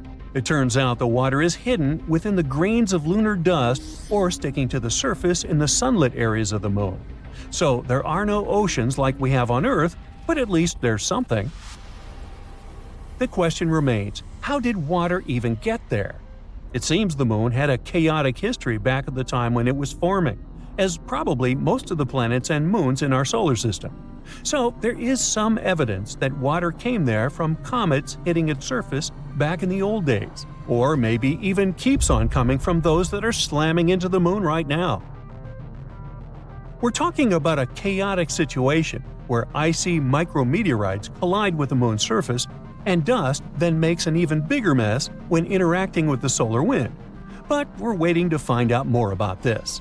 Because, as we all know, when you mention water, you also inevitably talk about life.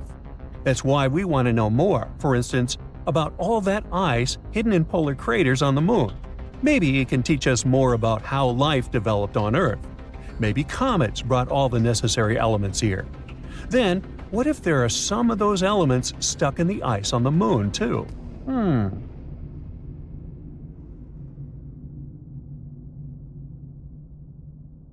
Our moon exploration project started out in 1969.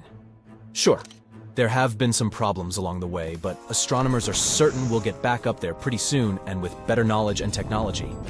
However, there's an 800-year-old trick that might become way more useful than fancy GPS tech and powerful rockets.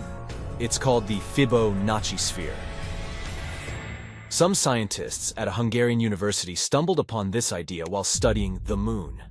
They believe it might be useful to better understand how the moon spins and how it's a bit squished while it goes around Earth. You might believe that our planet and its satellite are these perfect little spheres floating in space. Well, that's not true. They are in fact like slightly deflated soccer balls because of all the gravity, rotating movements, and tides. The GPS technology we use here on Earth is already adapted to these less than perfect ball proportions. Remember, our planet is a bit flattened at its poles. If we're going to make a map system for the moon, we need to do the same for its shape, called a solenoid, or what scientists call the moon's version of our Earth's shape. Since the moon is less compressed than our planet, scientists have been taking a shortcut until now. They've been looking at our satellite as a simple ball shape. However, with all these new projects coming up in the following decades and even some exciting trips we might end up having on the moon, we need to be more precise. Scientists now believe we should get the real data and start drawing an accurate picture of the moon. Here's where the Fibonacci sphere comes in handy. It's a clever solution that's been used by mathematicians to spread points out evenly on a ball, Scientists recently used it to map around 100,000 spots on the moon using data previously collected by NASA. And what they found was crucial for our understanding of the moon's shape. For instance, we now know that our satellite's poles are about 0.3 miles closer to the center compared to the moon's equator. Sure, it might seem like a tiny detail, but if we adjust our GPS software accordingly before we land on the moon again, it might save us from getting lost up there. This level of math hasn't been done since the 60s for the moon, but we already know it works wonders here, at home, so it only makes scientists better prepared for future missions. This isn't the first time people have used Fibonacci's findings to come up with clever solutions. We've also seen it put to work in finance, agriculture, and in computer science. Let's see where it all came from. Legend has it that the Italian mathematician Fibonacci wasn't really that interested in mathematical sequences at first, but rather in rabbits? So, he came up with this interesting puzzle. What happens if you place a pair of rabbits in a certain space for a year? He also set some theoretical rules. For starters, all those bunnies come in boy-girl pairs, and they can start reproducing after just a month. Each month, each bunny pair adds one more pair of bunny offspring. The last rule was that all bunnies would be invincible for the year. Doing the math, he got this series of numbers. 1, 1, 2, 3, 5, 8, and so on. If you look at this series again, you'll notice that every number is the sum of the two before it. The first two, that's your starting bunny pair. Next, you'll see the number 2, which is the first pair and their first offspring pair. Word caught on about this interesting sequence, and math lovers began studying it more closely. They started seeing this pattern very often in nature, like in how leaves grow on a plant or how seeds arrange on sunflowers.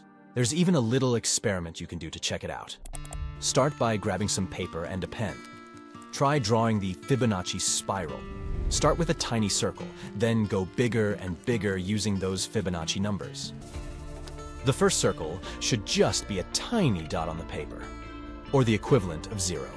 Next circle, 1 unit. Another circle, still 1 unit. Keep it going and you'll see that the circles form this spiral pattern. Even as it continues to grow, it keeps its shape. You might have also stumbled upon the Fibonacci spiral as a symbol of hypnosis.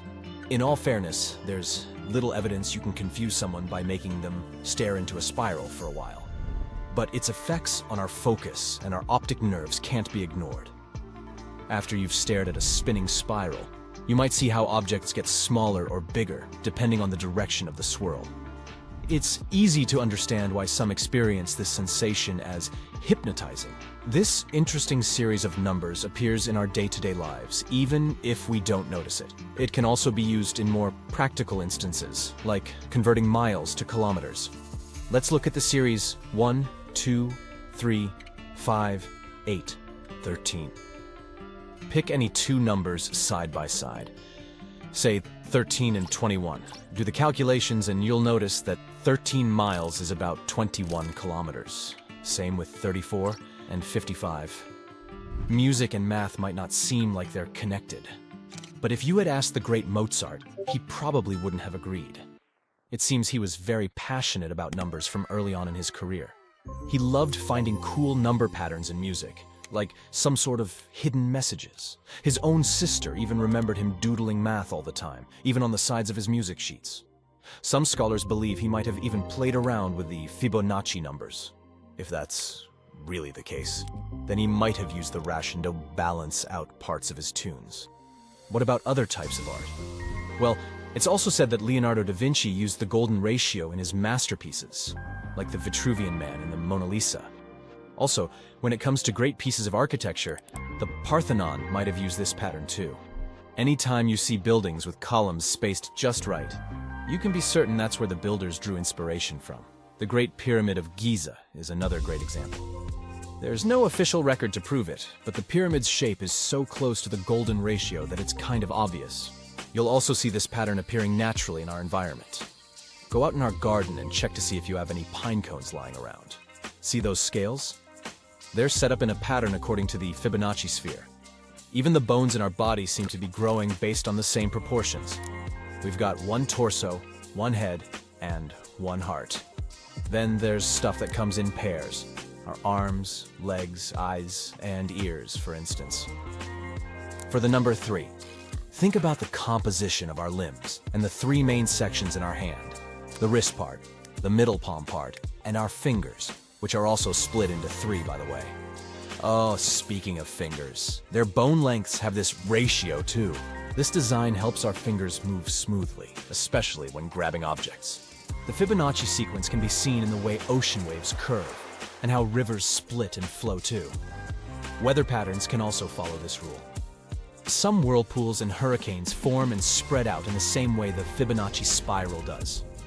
Zoom out, and you'll see that spirals aren't just found here on Earth. They're also everywhere in space, and it isn't random. Most galaxies, including our Milky Way, are spirals. Think of it like this. Generally, stars in a young galaxy don't all appear at once. Some are faster when developing, others take their time. This makes gravity pull in different ways, making the young galaxy spin like a disk. As it spins, different levels of gravity stretch it into getting these spiral arms. On the flip side, if all the stars in a young galaxy appear at the same time, gravity just smushes it all into an egg shape, or what the astronomers call elliptical. How about playing golf? Not on Earth, but on the moon. Let's journey back to a time 50 years ago when one astronaut turned the lunar surface into the most unusual golf course ever.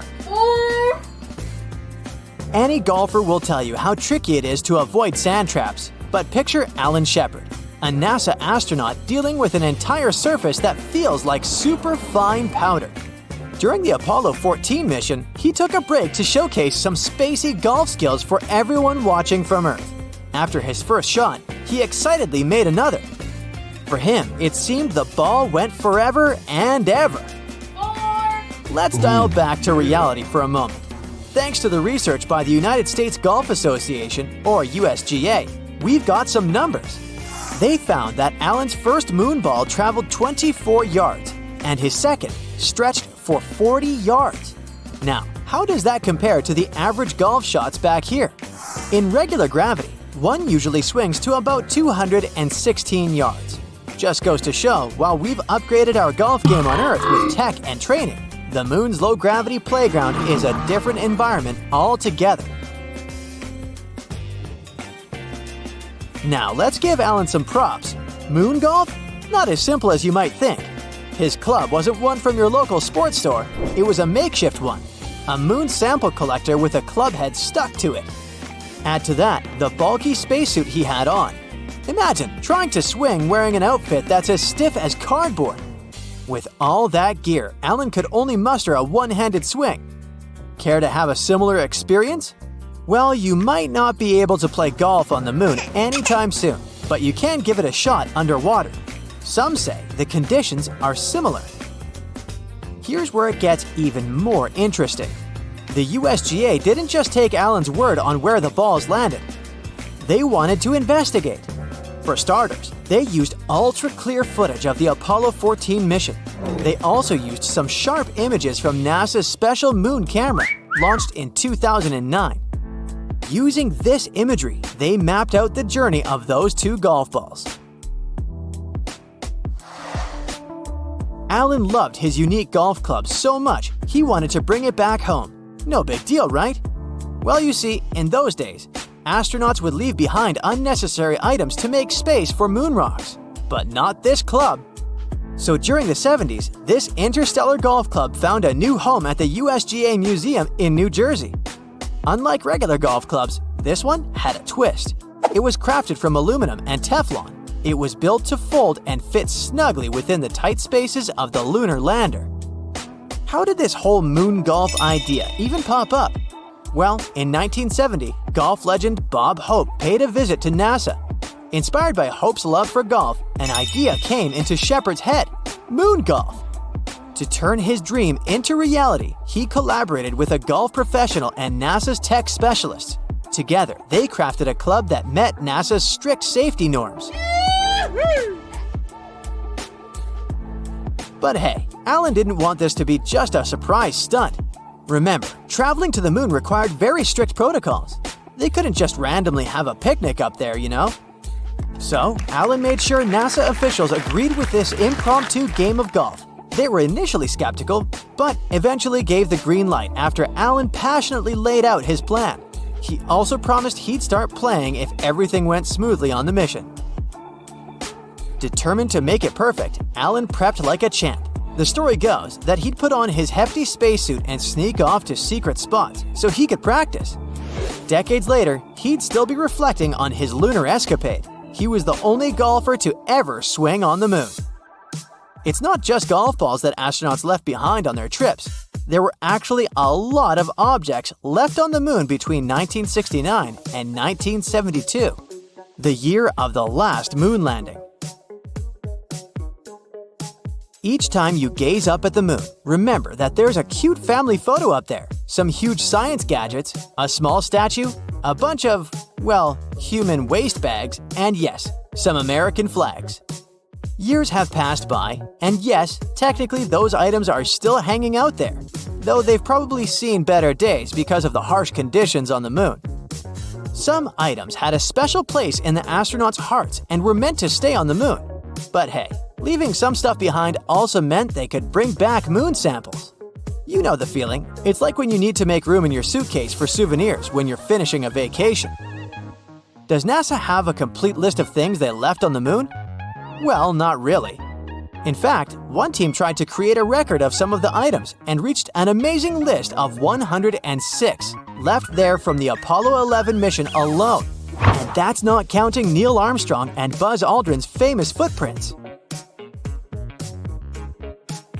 The largest items at each landing site were mostly the sciencey stuff, like pieces of their lunar module and experiments to study the moon in depth. Then there were some beautiful tokens, like Apollo 11's plaque and a special disc with messages from leaders around the world. Some say the astronauts also took medals to remember some heroic cosmonauts, and they even left a gold olive branch, an age-old symbol of peace. Now, later moon missions had a little more fun, like Alan Shepard did with his golf game. But the award for the most heartwarming moment goes to Charlie Duke. During the Apollo 16 mission, he left a picture of his family up there. It's like he wanted them to be a part of the adventure. Although, a heads up, those photos probably didn't age well because of the moon's high exposure to the sun's radiation. There might just be an art museum up there on our satellite too. Let me explain. There's this tiny little art piece called the Moon Museum. It's a ceramic chip about the size of your nail, and it was crafted by an artist named Forrest Myers. This tiny object showcases miniature artworks from 6 talented people. Among them are even the famous Andy Warhol, the same artist known for his iconic soup cans and celebrity portraits. Forrest Myers said he wanted his mini museum to be on the moon, but there was a problem. NASA officials weren't exactly on board with the idea. However, Myers shared with the press that he handed over this art chip to an engineer working on the Apollo 12 mission. According to Myers, this engineer secretly tucked the Moon Museum onto a leg of the lunar lander. In case you haven't figured it out yet, these lunar landers don't come back to Earth after their mission. Take this with a grain of salt though, as NASA has never confirmed this story.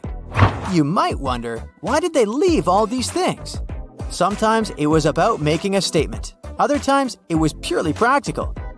At one point, it was mentioned that during the Apollo 11 mission, for example, a decision needed to be made. The astronauts had to quickly figure out what was essential for their trip back home.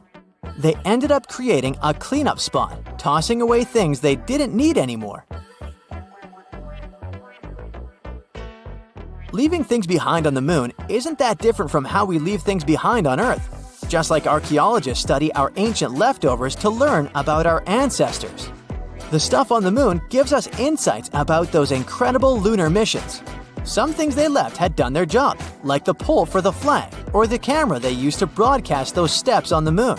Even the tools astronauts used to collect samples were left because they had more precious cargo to bring back: moon rocks. When it comes to the current state of all these items, scientists are not entirely sure. We do know that NASA's Moon Observer has spotted some of their shadows. They're still up there. The official gear was built to resist, so it might behave a bit better. But those personal items? They've probably seen better days. The moon's surface has millions of craters, but something else has drawn a lot of attention to it. A giant rare hole that turned out to be a tube. It was found when the Japanese lunar orbiter was gathering data around the moon's skylight, the tube's entrance. Researchers found a specific echo pattern that suggested there was a hollow area. They discovered more echo patterns at a couple of places near the hole, so there could be more lunar tubes there. But in this big tube, you could place an entire football field and the pit could swallow it whole. It's irregularly shaped and 427 feet in diameter. Scientists think that there could be secret caves, a tunnel system, or an entire geological wonderland under the surface. It could be a good shelter for astronauts that land on the moon, or even be a harbor for a lunar colony. No one ever managed to stay on the moon for more than 3 days because of the conditions on the satellite. It has a wide range of temperatures, low atmosphere, and no magnetic field that would protect life on the surface from things like radiation or harsh sun rays. Astronauts wear spacesuits, but they can't protect them over long periods of time. But a lava tube could. When a lava flow cools, it gets a hard crust, which later thickens and creates a roof over that same lava. It continues to flow, but when it stops, the channel can drain, which results in an empty tube. Our planet also has lava tubes, but they're not as big as the one found on the moon. There's a special type of tree called a moon tree. It's grown from seeds that were taken into space during one of the missions and then returned back to Earth. You can find this kind of tree growing across the US. Earth is 27% bigger than the moon and far more massive. Our gravity is stronger. If you drop a rock on the Earth, it will fall faster. 150 pounds on Earth is just 25 pounds on the moon. The Earth has numerous satellites circling around it, but the moon is the only natural one. Our moon was formed during a big collision of the Earth and one more planet the size of Mars. This happened around 4.6 billion years ago, shortly after the Sun and our solar system were formed. After the collision, a cloud of vaporized rock went into orbit around our planet, cooled, and shaped into a ring of small solid bodies. They later got together and became the moon, leaving craters as a reminder of this collision. If you're standing on the surface of the moon, your shadow will be darker than on Earth. This is because there's no atmosphere to scatter light and create lighter shadows. One of Jupiter's moons, Io, has hundreds of volcanoes and pretty wild eruptions, sometimes sending plumes 250 miles into the atmosphere. These eruptions happen because of the extremely strong gravity this moon is exposed to. Its insides tense up and relax in those periods when it gets closer to and then further from Jupiter, which generates enough energy for insane volcanic activity. It's not just planets, even quite small space bodies sometimes have moons. In 1993, researchers discovered a 20-mile-wide asteroid and its 1-mile-wide moon. You'd need 400,000 moons to match the brightness of our central star, the Sun. The moon reflects the light it gets from the Sun, but it doesn't produce its own. That brightness depends on the angle between the moon, the Earth, and the Sun. Our moon is around 32 Earths away from us, and 29 Earths at its closest. When the night is dark and clear, it seems like you can touch a full moon. But if you wanted to do it, you'd have to travel up to 250,000 miles. Still, there is water on the moon. Not puddles or lakes, but grains of water ice exist in permanently shadowed parts near the moon's poles. Scientists think that water got on the moon a long time ago, during a period when both the moon and Earth were constantly struck by asteroids and comets, which contained water ice. This process may have even helped us get our own lakes and oceans, not just the moon's icy water. Newer research says that the moon's interior already had water, and it went to the surface during volcanic activity. The same might have happened on our planet too. Out of 200 moons in our solar system, our moon is the 5th biggest one. Jupiter's moon Ganymede is the biggest one, almost 1.5 times bigger than ours. Apollo 11 was the mission where humankind first landed on the moon. It was a very important moment, broadcast all over the world. But it was almost interrupted by a huge windstorm that was going on in Australia back then. Parker Dish was placed there, which was something we used to get the broadcast signals from the moon. The moon is not a perfect circle. It's more in the shape of an egg, with the thicker end pointing toward us. This shape is derived from its rotation. A full moon can keep you awake. Studies showed that people experienced less deep sleep, and it took them longer to fall asleep during the full moon period. It wasn't about its brightness, but the lunar cycle that influences our internal body clock. Each year, the moon is moving away from Earth because of the interaction between the moon's gravitational force and our oceans. In 1 year, it moves around 1.5 inches away, which means that in around 600 million years, it will be 14,600 miles further from Earth than it is now. This number isn't accidental. That's the time when total solar eclipses will stop happening. Humankind hasn't set foot on the moon in a few decades, but footprints there are still fresh because there are no winds up there, so these tracks can stay there for millions of years. The moon has its own time zone called Lunar Standard Time. Time is different on the moon, so a year there is divided into 12 days, considering each is as long as our month. Days got named after astronauts who walked on the moon. The moon calendar starts the moment Neil Armstrong stepped onto the moon in 1969. There are possible energy sources for living beings on one of Saturn's moons. It has an ocean under the surface, and it may feature some chemical reactions similar to those that help certain forms of life on our planet survive. The moon used to have active volcanoes, probably during the time of the dinosaurs. Molten lava hardened on its surface billions of years ago, which helped create unique lunar craters, but the volcanoes have been dormant for a long time now. The moon has earthquakes, or rather, moonquakes. Just like our planet, the moon also has a crust that goes through changes and shifts. Shaking occurs when its crust warms and expands, or it can even be caused by meteorite impacts. Moonquakes are not as strong as earthquakes, but can last way longer since the moon doesn't have enough water to prevent seismic vibrations. The moon has a big range of temperatures because it doesn't have an atmosphere. During the day, it can go up to 200 degrees Fahrenheit, but at its poles, the temperature is around -400 degrees Fahrenheit. In 2019, astronauts discovered a strange space phenomenon. The moon was crossing in front of the sun, and at one moment, it seemed like it stopped and then started moving backward. It's the same optical illusion like when you're driving on the highway and pass a car that's slower than you. At one moment, as you move ahead, it may appear like it's going backward. The crust of the moon is not equally thick in all its parts. Some are up to 37 miles thick, while others are much thinner. The moon itself doesn't change colors. When sunlight goes through our atmosphere, it reflects off the moon and makes us see it as pink or red. Sometimes there are particles of dust sent into the atmosphere, and, in combination with sunlight, they give the moon an orange glow. The moon doesn't have a dark side. There's only a far side that we can't see from the Earth. The moon spins on its axis once and makes a circle around the Earth, all in the same amount of time, which is why we only see its one face the entire time.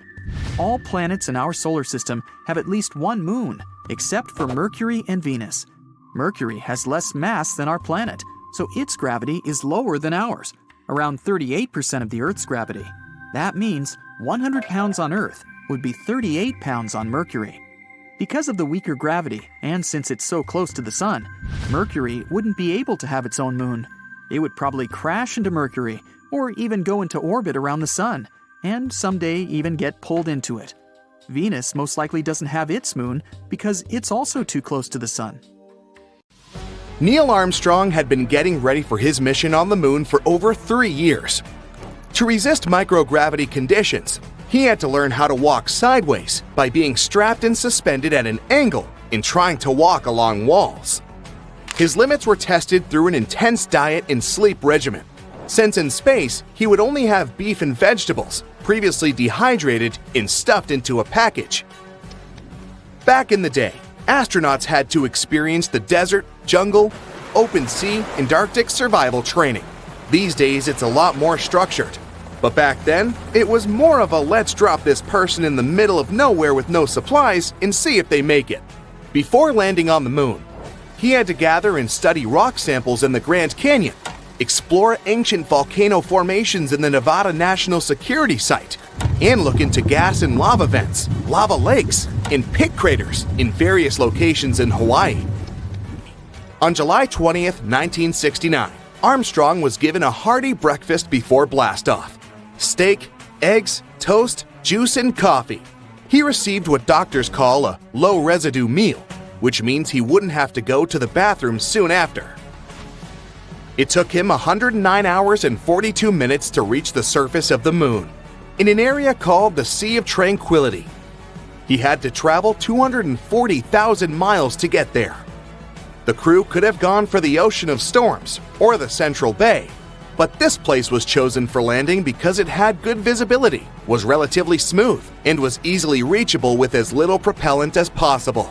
When he was at about 500 feet above the surface of the moon, Armstrong had to maneuver the spacecraft manually to make sure they wouldn't land in a dangerous crater. He continued to hover for about a minute and a half, moving it sideways until he felt comfortable to land. As soon as his device landed safely, he immediately radioed to Mission Control, located in Houston, Texas. The now famous message, The Eagle has landed. Steadily, he went down the Lunar's module's ladder, while a television camera was attached to the craft to record his progress. The camera also transmitted the signal back to Earth, where hundreds of millions of people were anxiously waiting. At precisely 10:56 p.m. EDT on the same day, Armstrong placed his feet onto the lunar soil, saying, It's one small step for man, one giant leap for mankind. The schedule said that the astronaut needed to sleep before the first moonwalk, but he chose to go outside earlier than planned, since he obviously couldn't sleep. If Armstrong had walked on the moon without special equipment to breathe, he would have smelled a weird odor, sort of musty and sulfuric. Still, he had the chance to smell it when he returned to the lunar module. The thing is, the dirt had clung to his feet, so the odor spread all over the cabin. He described it as wet fireplace ashes, or how the air smells after fireworks shows. Who would have thought you needed to pack a scented candle when going to the moon? Apart from the people that have since made it to the moon, no one ever got the chance to know precisely what the crew was smelling. Even during that first mission, when moon soil and rock samples were transported to labs in airtight containers, once they were opened back on Earth, surprisingly, the smell was gone. He also felt the surface of the moon to be fine and powdery, but said he had no difficulty in moving around. One other member of his crew joined him about 20 minutes later. The whole moonwalk took a little over 2 hours. During this time, Armstrong and his teammates set up various devices on the surface of our satellite. One was meant to precisely measure the exact distance from there to Earth, by timing how long it took for a laser beam to travel from Earth to the lunar surface and back. Another meant to measure moonquakes and potential meteor impacts, which leads us to the discovery that the moon was pretty alive after all. We know today that the largest moonquakes are much weaker than the largest earthquakes, though their movements can last for up to an hour, way longer than on Earth. They managed to gather somewhere around 50 pounds of rock and soil samples. They also snapped many photographs of the terrain, where they also planted a US flag. The astronaut even got the chance to catch up with President Richard Nixon, for less than a minute though. The final thing on the list for Armstrong was to go for a walk to what is now known as East Crater, 65 yards east of the lunar module. It was the greatest distance traveled from the spacecraft on that specific mission, approximately the length of half a football field. As soon as his tasks were done, Armstrong went back into the lunar module and safely closed the hatch to get some sleep. While preparing for liftoff, Armstrong and his crew discovered that, because of their chunky spacesuits, they managed to break the ignition switch for the ascent engine. No big deal, they thought. So they used a part of a pen to push in the circuit breaker to start the launch sequence. At 1:54 p.m., the famous Eagle began to ascend. Apart from the scientific equipment installed on the surface of the moon, a plaque was also left there. It read, "Here, men from the planet Earth first set foot upon the moon. July 1969 AD. We came in peace for all mankind. Years later, Armstrong said that NASA limited their time on the moon because they didn't know how the spacesuits would handle the moon's extreme temperatures, as high as 260 degrees Fahrenheit during the day, to as low as 280 degrees Fahrenheit below zero at night. Things got a bit more complicated when Armstrong landed back on Earth, since he had been exposed to unknown space particles. The result?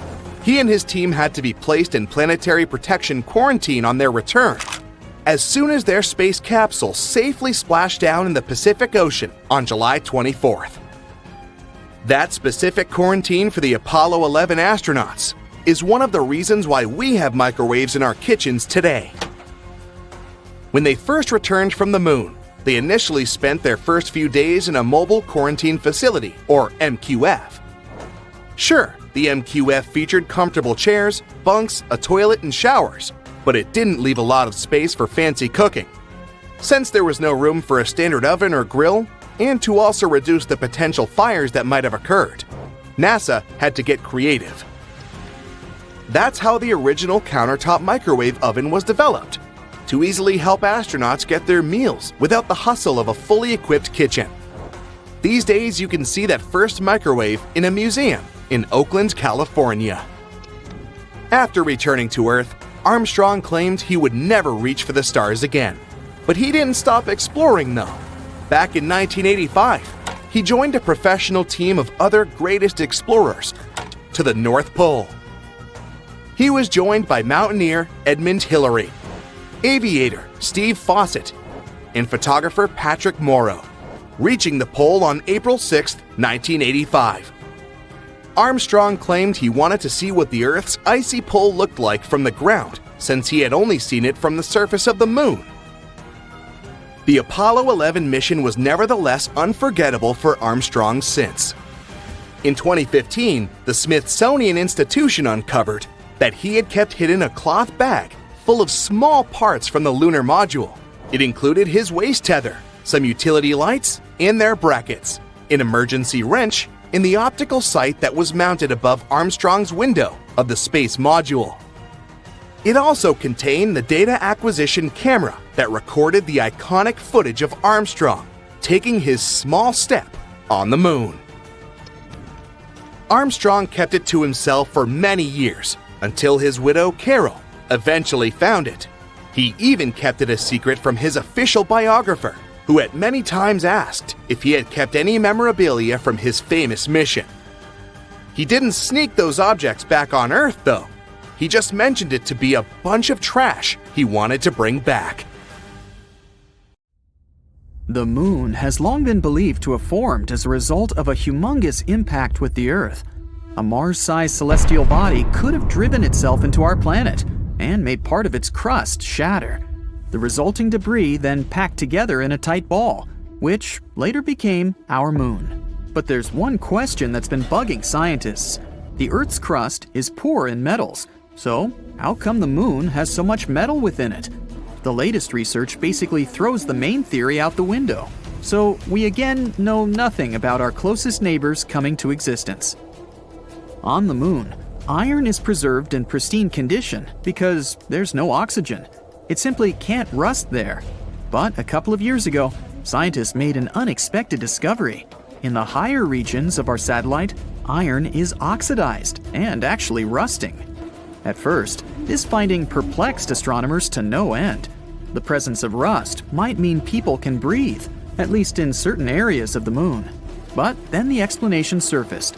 Oxygen might have got to the lifeless rock from our own planet. In the absence of atmosphere, solar winds beat the moon relentlessly, and nothing can stop them. These flares could swoop some oxygen from the upper layers of the Earth's atmosphere and carry it all the way to the moon. The molecules then come to rest at the highest points of the moon's surface. That would explain why metals don't get oxidized in the ravines, and especially under the surface of the satellite. Water on Earth is actually a puzzle shrouded in mystery and covered with riddles. The most popular theory is that it was brought to our planet by icy comets and asteroids that left behind not only mighty craters, but the liquid substance, thanks to which we can now thrive. But there's a new advance which suggests another scenario. In space, there's a whole lot of organic matter, and under specific conditions, it could yield so much water, it would be enough to fill our oceans 1,000 times over. Researchers conducted an experiment in which they heated this organic matter and obtained clear water and oil. If this is confirmed in future studies, it could mean that even oil appeared on Earth, not only thanks to fossilized remains of living beings, but came from outer space as well. The climate changes we're witnessing are most probably part of a natural cycle. Researchers from the University of California's Santa Cruz have devised a pattern in our planet's climate variations, and they look like extremely long seasons. Sometimes, these states could last for millions of years, and they're all related to how the Earth is positioned relative to the Sun. The seasons were dubbed ice house, cool house, warm house, and hot house, according to the prevalent temperatures. For the past 3 million years, for example, our planet has been in the state of ice house, since the last ice age was not so long ago. But humanity's actions, adding to the greenhouse effect, have pushed the climate state to warm house much faster than it would have come without us. When it finally comes, the overall temperature on Earth will rise to tropical values, something that the planet hasn't seen in over 50 million years. What a time to be alive! Back to the moon now. You can see it at different places, in different sizes, and even in different colors every night. The size and location are pretty easy to explain. As the Earth rotates around its axis and revolves around the Sun, we see the moon traveling around the night sky and getting either closer to or farther from our planet. What makes it bright yellow tonight and ominously dark red tomorrow is a more complex thing. The natural color of the moon, as seen from outside the Earth's atmosphere, is brownish gray. From the surface of our planet, though, it may vary a lot. When seen right above our heads, it usually looks bright and almost white, because its reflected light passes through a relatively thin layer of the atmosphere. Almost nothing blocks and refracts the shine, so it's very clear. The moon can appear yellow, orange, or even red when it's seen just above the horizon. The effect is similar to what happens at sunrise or sunset, when the sun appears to be red. The light goes a much longer way to reach your eyes from that location, and much of the blue part of its spectrum gets lost. This turns the color of the light into a much warmer variety. Our natural satellite can also appear blue, and the reason for that is the presence of fine particles in the air. They refract the light anyway, so the moon is actually never the way it looks outside the atmosphere. But when they're larger than usual, they turn its color bluish. Finally, there's an extremely rare occasion where the moon can look purple. Nobody actually knows for sure why this happens, but astronomers believe it must be a combination of the atmosphere, dust particles, and maybe something else. There's no clear explanation. Moonquakes aren't something from science fiction. They don't occur as often as on our planet, and when they do, it happens closer to the center of the satellite. Scientists think moonquakes might be caused by the gravity of Earth and the Sun. There are Mars quakes too. For a long time, the red planet had been considered tectonically inactive, but more recent observations have shown it still has weak quakes from time to time. You probably wouldn't even be able to feel them if you stood on Mars's surface, but it means some geological processes are still going on underneath the red and dusty landscape. There's no dark side to the moon. Our satellite is tidally locked with Earth, meaning it's always turned to us with one side, while the other always looks away. The sun is much farther from us than the moon, and we're both turning round and round, warming and lighting this side and that in turn. It means that once in every short while, the moon is lit by the sun from either side. It's just that we can't see it from where we are.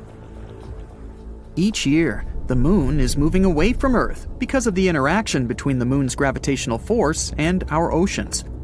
It moves around 1.5 inches away each year, which means in 600 million years, it will be 14,600 miles further from Earth than it is now. The number isn't accidental. That's the time when total solar eclipses will stop happening. There is water on the moon. Not puddles or lakes, but grains of water ice exist in permanently shadowed parts near the moon's poles. Scientists think water got on the moon a long time ago, during a period when both the moon and Earth were constantly struck by asteroids and comets. Those contain water ice. This process may have even helped us get our own lakes and oceans, not just the moon's icy water. Newer research says the moon's interior already had water, and it went to the surface during volcanic activity. The same might have happened on our planet too. For those of you who think the Earth only has one moon, there are 2 more asteroids locked into co-orbital orbits with our planet. The first one doesn't really circle around the Earth, but has some sort of a synchronized orbit with the planet. That's why it looks like it's following the Earth in a stable orbit, while in reality, it has its own specific path around the Sun. The other one follows a horseshoe orbit around our planet. Its specific path brings this asteroid closer to us every 95 years. The moon has its own time zone called Lunar Standard Time. Time is different on the moon, so a year there is divided into 12 days, considering each is as long as our month. Days got names after astronauts who walked on the moon. The moon calendar starts the moment Neil Armstrong stepped onto the moon in 1969. The crust of the moon is not equally thick in all its parts.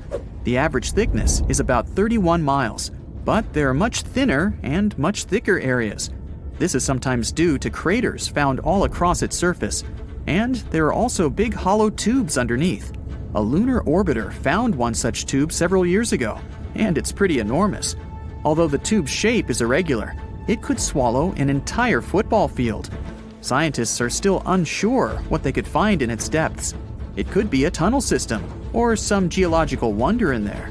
The most popular explanation of this thing is that it's a lava tube, the likes of which can be found on Earth too. When a lava flow cools, it gets a hard crust, which later thickens and creates a roof over that same lava. It continues to flow, but when it stops, the channel can drain, which results in an empty tube.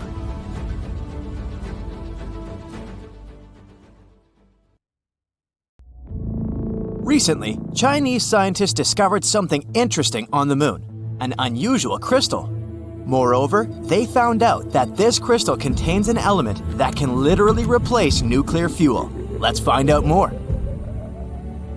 The composition of the moon has long remained a mystery to us. Half a century has already passed since the Apollo mission. Unfortunately, we haven't traveled to the moon much since then, so it's not surprising that it's not so easy for us to study it. But recently, we've made a breakthrough in this area. In December 2020, Chinese scientists sent the Chang'e 5 probe to the moon. The mission was named after the ancient Chinese deity of the moon, Chang'e. Quite poetic, isn't it? Anyway, after the probe went to the nearest side of the moon, it spent several days digging through the surface and rocks, and then returned to Earth. In total, it collected about 4 pounds of various lunar rocks, like basalt, solidified lava, and so on. And yeah, maybe it doesn't sound too impressive, but it's actually a mini breakthrough. After all, we hadn't received any lunar samples since 1976. And these samples are very important for learning the history of our world. We've been struggling for many years to find out, for example, how the moon was born at all. Yes, there were a lot of theories, but we still couldn't find any proper evidence for any of them. But thanks to the latest missions and some computer simulations, scientists finally found out the truth. The moon was born when some random dwarf planet crashed into our Earth many millions of years ago. This dwarf planet was slightly smaller than Mars. The fragments of the Earth went into space, but some of them stayed in our orbit. Then they stuck together and formed the moon. It sounds horrifying, but in reality, the birth of the moon was the best thing to ever happen to our planet. If it weren't for this beautiful satellite, all our oceans would be small puddles. Life wouldn't have appeared on Earth at all. So this is already an amazing discovery, but that's still not all. Studying the collected rocks, scientists from the Beijing Research Institute discovered something unusual, a rare lunar crystal. Looks pretty boring, doesn't it? Just some tiny transparent monocrystal about the thickness of a human hair. We've already found such things on the Moon before. These crystals were formed as a result of volcanic activity, just like some garnets on the Earth. And yep, the place where they discovered these crystals also suffered from volcanoes 1.2 billion years ago. That means that this tiny baby is over 1 billion years old. But that's not the most important thing. It's the fact that this crystal is made of a unique material, the one that we've never seen before.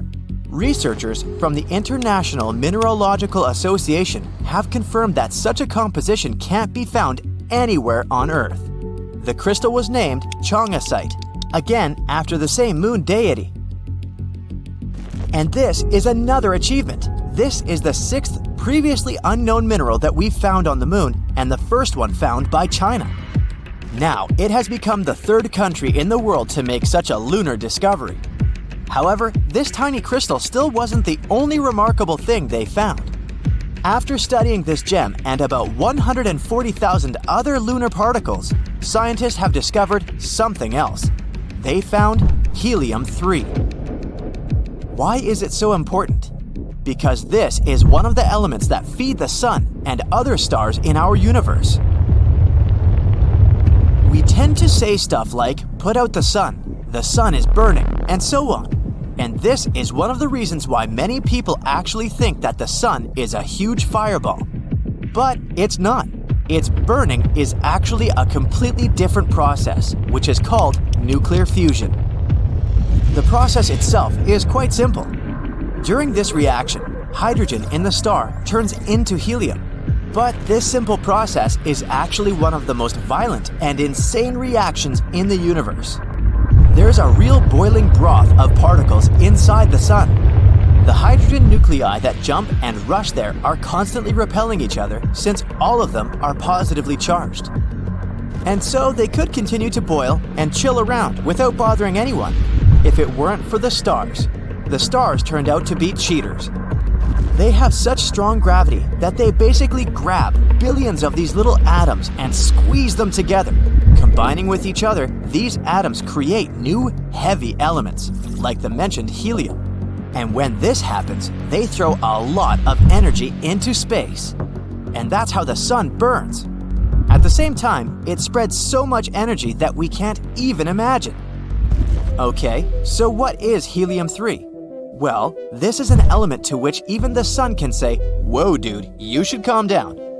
The fusion of helium-3 atoms releases even more energy than in typical nuclear fusion.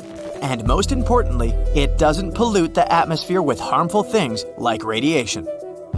We have very, very little helium-3 on Earth. Its prevalence in our atmosphere is about 1 in a million.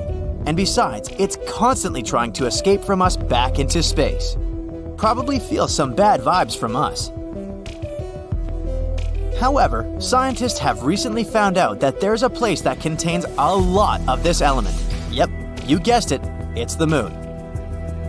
We think that there's more helium-3 on the Moon than on Earth because of the solar winds. The sun has been hammering on the Moon with its helium-3 for billions of years, so now it's all over the place. It's still not too much if you compare it, for example, with Jupiter or Saturn. But don't forget how much energy it can release. For your information, with only 25 tons of helium-3, it's possible to provide America with energy for an entire year. Now, there are 35,000 tons of it here on Earth, and more than 1 million tons on the Moon. Only these sources could feed the entire US for thousands of years. So basically, in the future, helium-3 may become a new source of fuel. And it's better than nuclear fuel in basically everything. Helium-3 won't leave any harmful waste and radiation. It's more powerful and not that dangerous. In other words, this environmentally friendly and efficient energy could be a revolution for our planet. Sounds cool, huh? So, what are we waiting for? Grab the shovels, you might say. But there's a little problem here. Unfortunately, we haven't yet come up with anything as wildly strong and hot as the stars. To use helium-3, we need crazy temperatures and pressure. We need a thermonuclear reactor, and we have no idea how to build it, yet. And even if we could heat it up to such temperatures and get the needed pressure, we still don't really know how to handle helium-3 correctly. Therefore, even if we have an infinite amount of helium-3, we still won't be able to use it. But still, there's a great power behind helium-3, so it's not surprising that different countries have already started a race for nuclear resources. Now that Chang'e 5 has discovered a new helium-3 deposit on the nearest side of the moon, this race can become downright global. For example, China already plans a new lunar mission in 2024, Chang'e 6. During this mission, they want to collect the first samples from the far side of the moon. As you can see, finding this lunar crystal was very important for us. These crystals can help us find new ways to create helium-3. And if we manage to do that, humankind will enter a new era. But to do this, we still have to solve a number of problems. How to deliver a bunch of these lunar crystals to Earth, how to make them produce energy, and so on.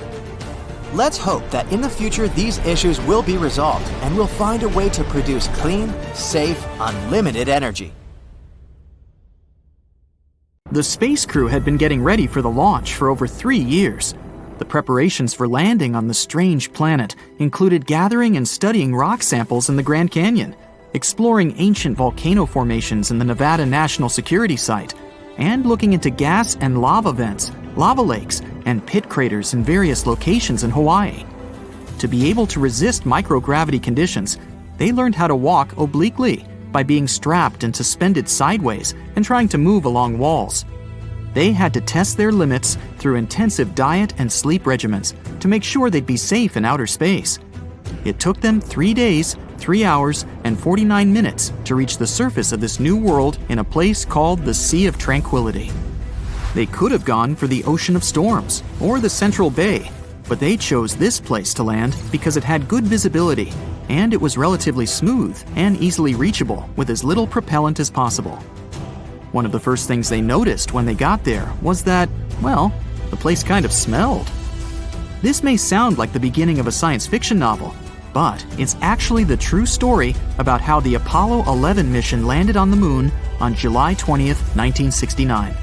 Since then, the moon has had 12 human visitors to this day. We think of it as our neighboring space buddy, but there's still much we don't know about this mysterious satellite. And that should come as no surprise, since the moon is actually always showing us the same face.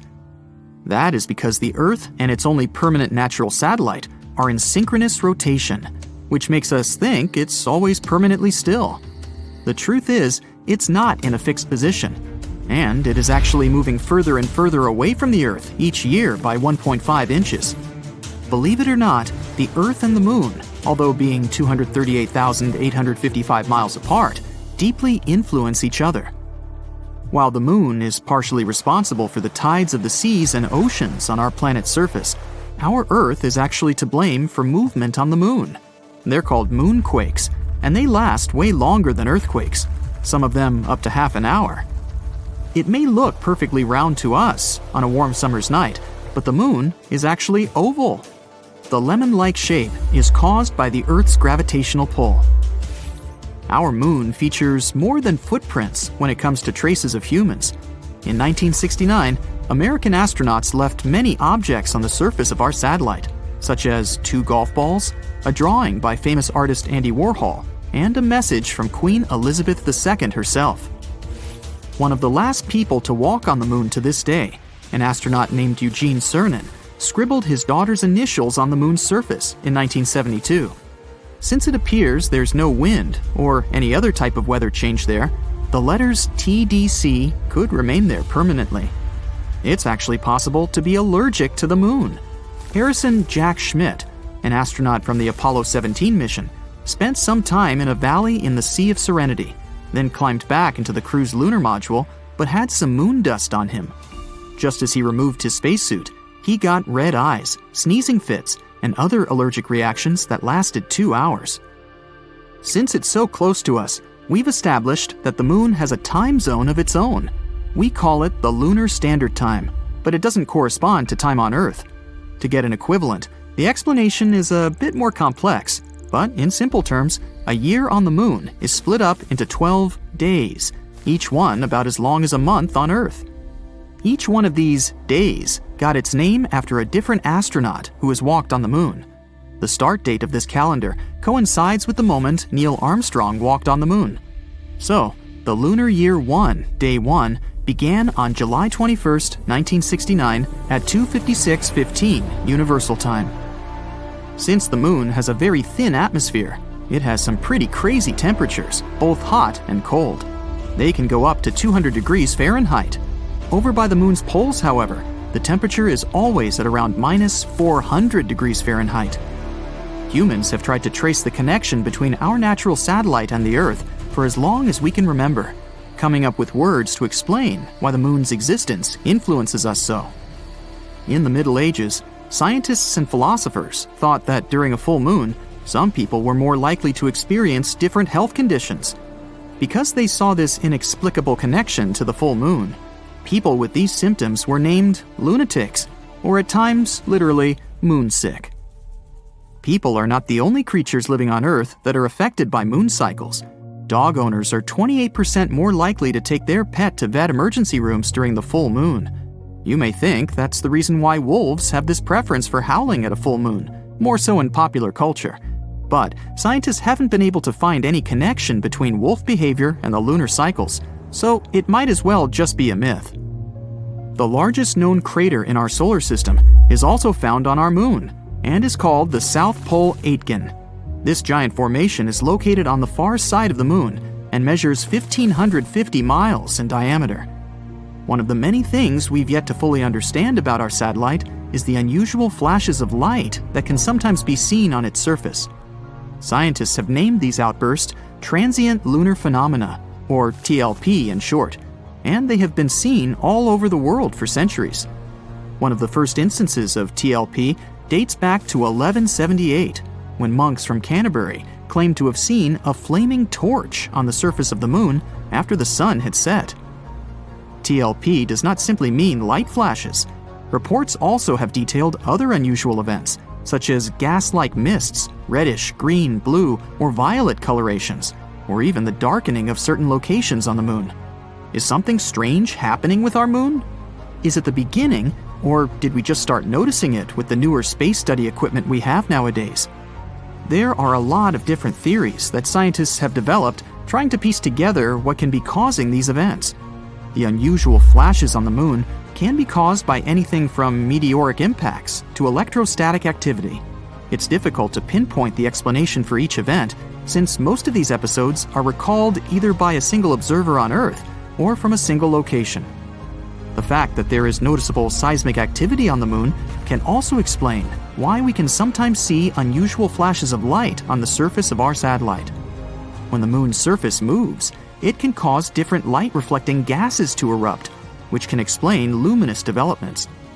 Some scientists have even suggested that residual geologic activity may also be the cause. This is all the more shocking, given that we've always looked at the moon as a lifeless world. Did you ever notice that our moon can change its color? There are actually many scientific explanations for that. The moon appears to be a brown-tinted gray when you look upon it from outside of the Earth's atmosphere. When gazed upon from the Earth's surface, the moon appears to change color depending on various phenomena. The moon seen near the horizon will most likely be yellow or red-tinted. The rarer blue-colored moon indicates that you're looking at our satellite through an atmosphere carrying larger dust particles. The moon can even appear purple at times, but what causes this specific hue is still up for debate. The fact that we don't know exactly if or how much water there is on the moon's surface is not the main reason why we aren't already building houses up there. It seems that radiation actually has a lot more to do with it. Recent studies have shown that the moon's surface has a radiation rate 5 to 10 times higher than that you experience on a transatlantic passenger flight. That also means it's 200 times higher than the rate on the Earth's surface. In future lunar explorations, like the Artemis project for example, scientists need to take this into consideration, not to expose the astronauts. Named after Artemis, Apollo's sister, this program aims not only to place astronauts on the lunar surface in the future, but also to build some sort of an establishment there to study the moon in safe conditions. While the project started in 2017, the first planned mission is set for launch in summer 2022, with an estimated duration of 25 days. The space object, with no crew on board, is planned to reach lunar orbit and safely return with sufficient data for the next 4-person mission scheduled for May 2024. Artemis 3, 4, and 5 are expected to be launched in 2025, 2026, and 2027 respectively, each with a planned duration of approximately 30 days. Time can stretch or shrink depending on where you are. Climb to the top of an extremely high mountain, and time will pass a teeny tiny bit faster than if you were down in a valley. That's all because of gravity and how it affects time. We hardly notice it in our everyday life, but for scientists and space agencies preparing to send people to the moon, these minuscule differences in time really do matter. We'll get to answer the why question a bit later. Right now, a new space race is underway. Many countries want to establish long-term bases on the moon. With humans up there, things like reliable timekeeping become crucial. The thing is, the moon doesn't operate on Earth's time. A day on the moon runs slightly faster than a day on Earth. The difference is about 56 microseconds, and it seems insignificant. But over time, even such a difference can add up, creating bigger issues. So, to keep lunar missions running smoothly and prevent things from drifting out of sync, NASA and scientists around the world are now dealing with a tricky challenge: creating an entirely new lunar timescale. NASA is supposed to start using it by 2026. It's the same year they hope to send astronauts back to the moon for the first time in 50 years. But this new timescale is not just a moon time zone. It's actually an entire system that will adjust for the moon's faster time and keep everything synchronized with Earth's time systems. Only in this case will missions be able to run smoothly. You see, on Earth our timekeeping is already surprisingly complicated. It might seem like time should be a straightforward concept, but keeping accurate time is actually a precise science, especially when you consider how much timekeeping affects our daily lives. So, to keep global time coordinated, scientists rely on something called Coordinated Universal Time, also known as UTC. This global time standard is based on ultra-precise atomic clocks that scientists place in separate locations all over the world. Atomic clocks are cool because they measure time based on the consistent vibrations of atoms, so they're super stable and accurate. This helps scientists make sure UTC is the same for everyone everywhere. These atomic clocks also take into account that time moves slightly more slowly the closer you are to the center of our planet. So, atomic clocks positioned closer to the Earth's surface tick a bit more slowly due to stronger gravitational pull. This effect, explained by Einstein's theory of relativity, happens because gravity affects time. By spreading atomic clocks across different elevations, scientists average out all the tiny time differences caused by gravity. Also, for precise timekeeping, scientists occasionally add leap seconds to account for the small natural changes in Earth's rotation speed. It sounds pretty technical, but this process of keeping everyone on the same time helps make the modern world function. After all, precise timing is crucial for global trading, GPS navigation, and even internet communications. But time on the moon works differently. Our natural satellite has a weaker gravitational field than Earth. That's why clocks on the moon tick a bit faster. This difference means that lunar clocks are very likely to slowly drift away from Earth clocks if there's no correction. It can lead to big problems when astronauts need to keep in close contact with Earth or navigate around the lunar surface. NASA's solution is something called a lunar timescale. Scientists aren't going to adjust moon clocks to match Earth exactly. Instead, they want to establish a unique system that measures lunar time accurately, but is also easy to convert back to Earth time. Think of it as creating a whole new framework just for the moon. To make this lunar time system work, NASA is cooperating with international colleagues like the European Space Agency. Together, they're setting up what they call LunaNet. This lunar network will be a bit like the Internet for the moon. It'll make sure all the lunar clocks work together and align with Earth-based time, Just like how atomic clocks around the world coordinate for UTC on Earth, clocks on the Moon will be part of this larger LunaNet network. Now, scientists are pretty experienced when it comes to managing time in space. Global Positioning System satellites, which orbit Earth about 12,550 miles high, have atomic clocks on board. These clocks tick faster than clocks on the Earth's surface because they're quite far away from Earth's gravitational pull. But then, how does GPS navigation stay accurate? It's because scientists have figured out ways to slow those clocks down to match Earth's time. This experience with GPS clocks is a great base for what scientists need to do on the Moon. In some ways, it might be even easier than managing GPS. Scientists can work with lunar clocks as they naturally are, instead of needing to adjust them to sync perfectly with Earth. By setting up accurate lunar time from the start, scientists hope to avoid some of the complications of managing GPS satellites. And now, here's the interesting part, or maybe more interesting. To keep lunar timekeeping a reality, NASA and its partners want to set up clocks both on the lunar surface and on satellites orbiting the Moon.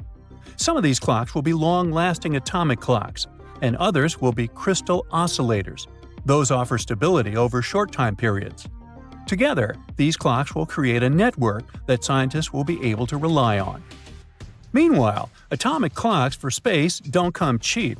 They can cost a staggering few $1,000,000 each. Luckily, crystal oscillators are more affordable, but they don't stay accurate over long periods. Once those clocks are set up, they'll work together as part of LunaNet, which will be NASA's framework for everything related to moon-based time and data networks. LunaNet will act like an internet for lunar operations.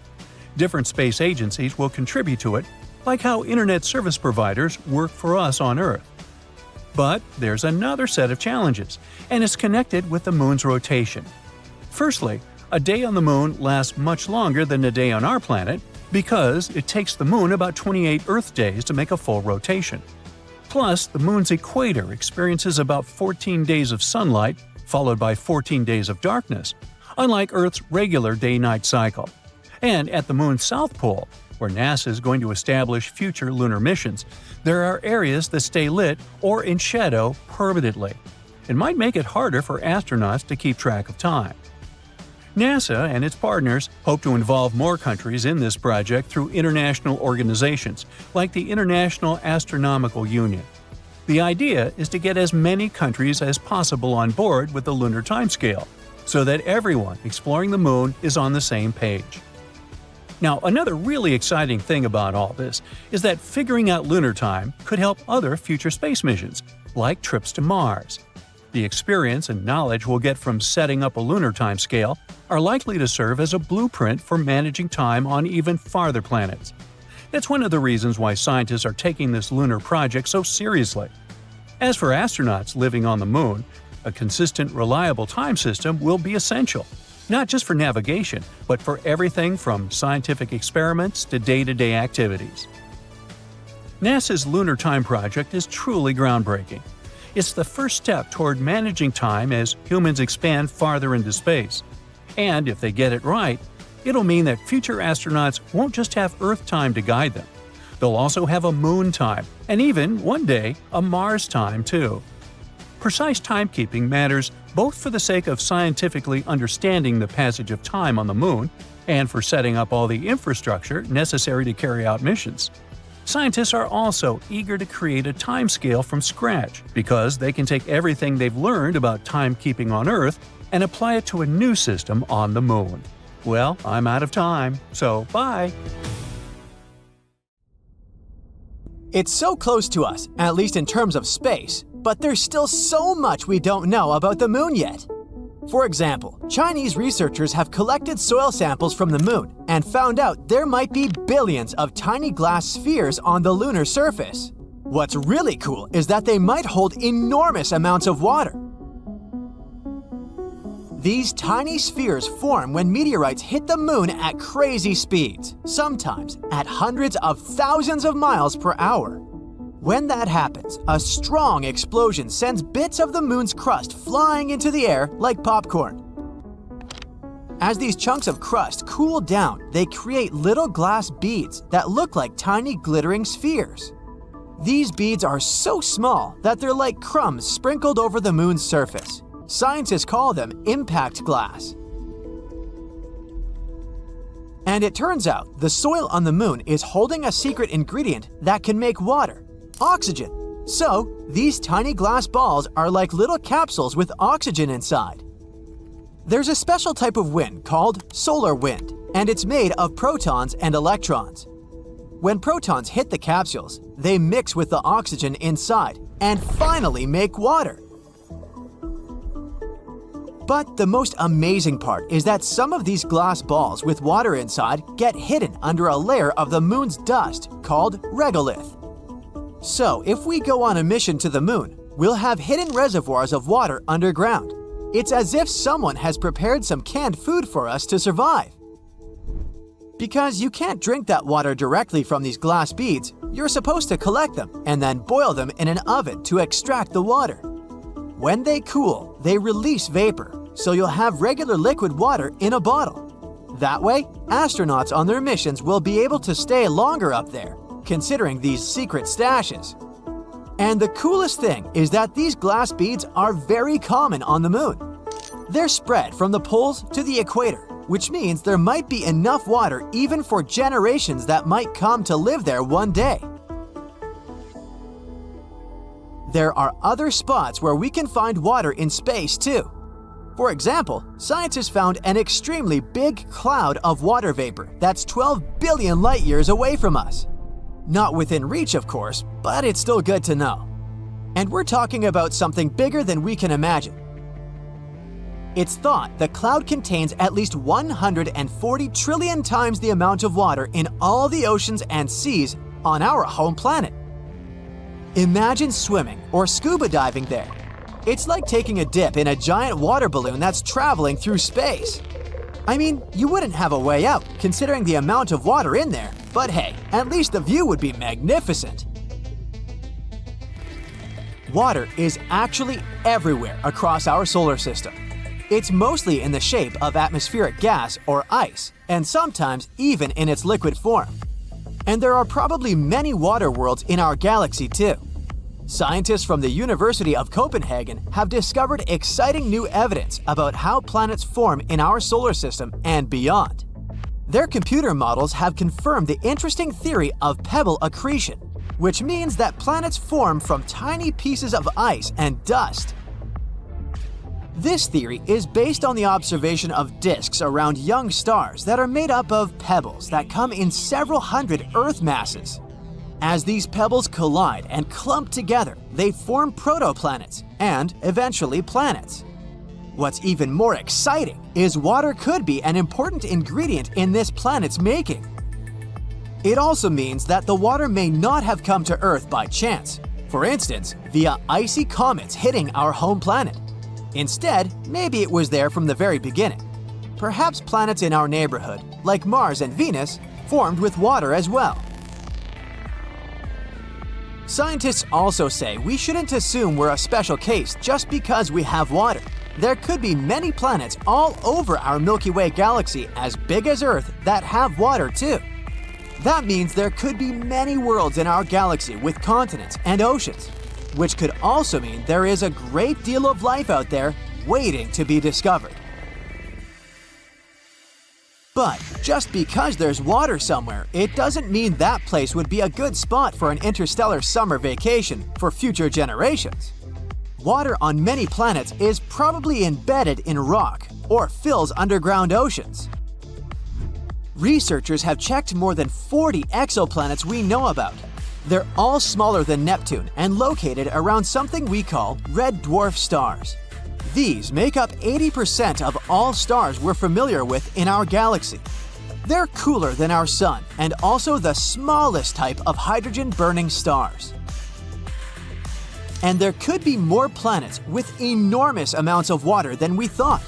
Plus, this water can take up to half of the total mass of these planets. Scientists know this because they've been studying the density of these exoplanets. They have realized they're too light to be made entirely out of rock.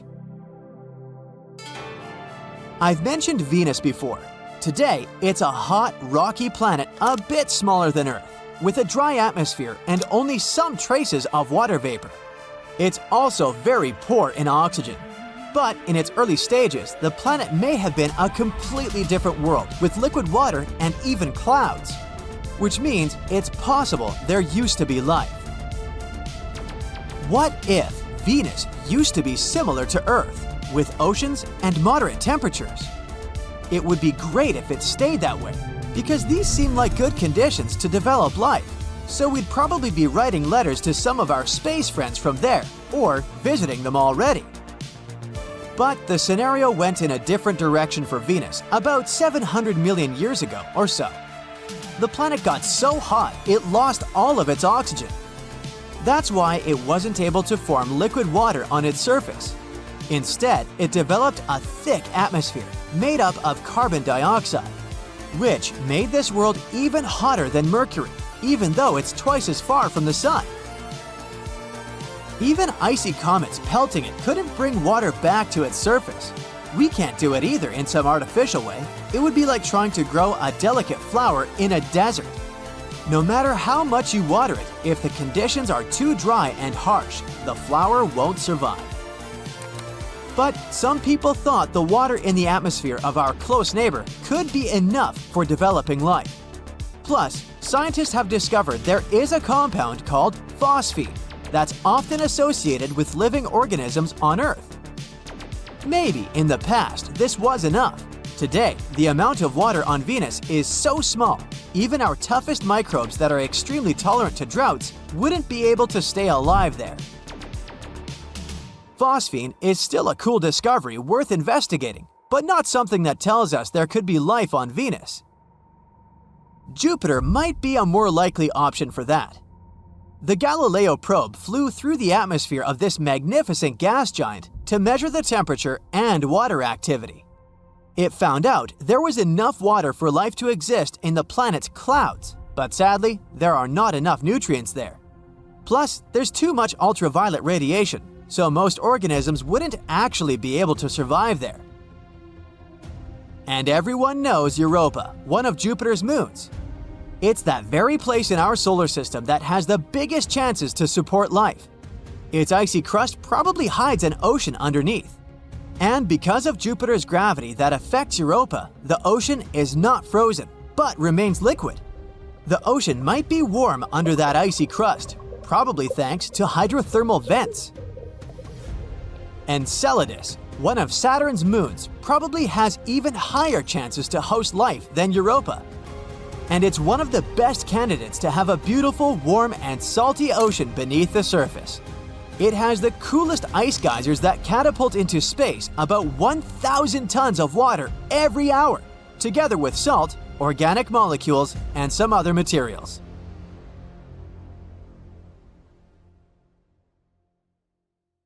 The moon is rusting, and chances are it's happening because of Earth. You'd say that since they're more than 230,000 miles apart, they can hardly directly influence each other in such a way, but they do actually have a special connection. The moon affects our home planet as well, and you can see it while observing ocean tides.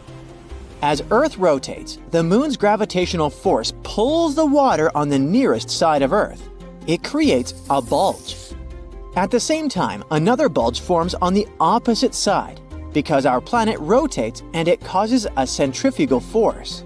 And then, the planet continues to rotate underneath these bulges, which is why we have too low and too high tides every day. Plus, the moon wobbles every now and then, tilts more or less, and causes changes in ocean tides. And in return, Earth's atmosphere is making our satellite rusty. Rust is that reddish substance you see on old gates or nails. Oh, and you know Vermilion Cliffs and the Grand Canyon? They also have that specific red color, thanks to rusty iron in the rocks. It forms when iron reacts with oxygen and water. Rust is common even on Mars. The planet's trademark color comes from the rust that's been there for a very long time. That's how the red planet got its nickname in the first place. Normally, you wouldn't say the moon is a place that would rust that easily since it's dry and doesn't really have an atmosphere. But a spacecraft studied the moon back in 2008 and detected spectra, wavelengths of light, that were reflecting off different surfaces of the moon. That's why it could analyze the lunar surface better. The data it brought showed that the lunar poles had different compositions than the rest of the moon. They had rocks that contained a lot of hematite. That's a specific type of iron oxide, or simply rust. No one expected that because there shouldn't be so much rust on the moon, considering the conditions there. But we know that there's some water up there on the surface of our satellite. That's why a few new theories popped out about different materials the moon could be hiding. It's possible that they formed because water had reacted with the rocks. For iron to get this rusty hue, it needs something we call an oxidizer. That's a molecule that removes electrons from materials like iron, such as oxygen. But the solar wind keeps hitting the moon all the time, and it brings hydrogen with it. And hydrogen has the opposite effect. It gives electrons to other molecules. Earth has its shield from the solar wind. It's our magnetic field. But the moon doesn't have such protection, and because of that, rust shouldn't be able to form on its surface. But this process still happens, and it could be Earth's fault. The moon itself doesn't have an atmosphere that could provide enough oxygen for iron to rust. But apparently, our planet is generous enough to donate some of its own atmosphere. The oxygen from our atmosphere travels all the way to the moon, following something called magnetotail. That's a long extension of Earth's magnetic field, which can reach the near side of the moon. That's exactly where most of the hematite was found.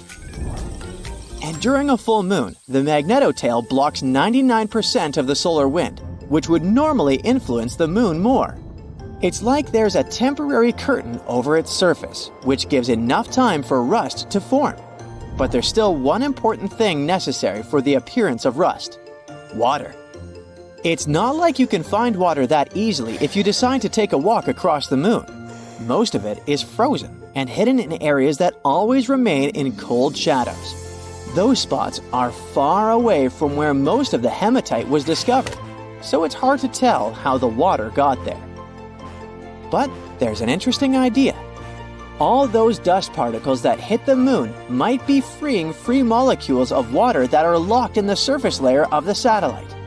This is how water ends up mixed with iron. We don't know exactly what these dust particles consist of. They might be carrying some water too.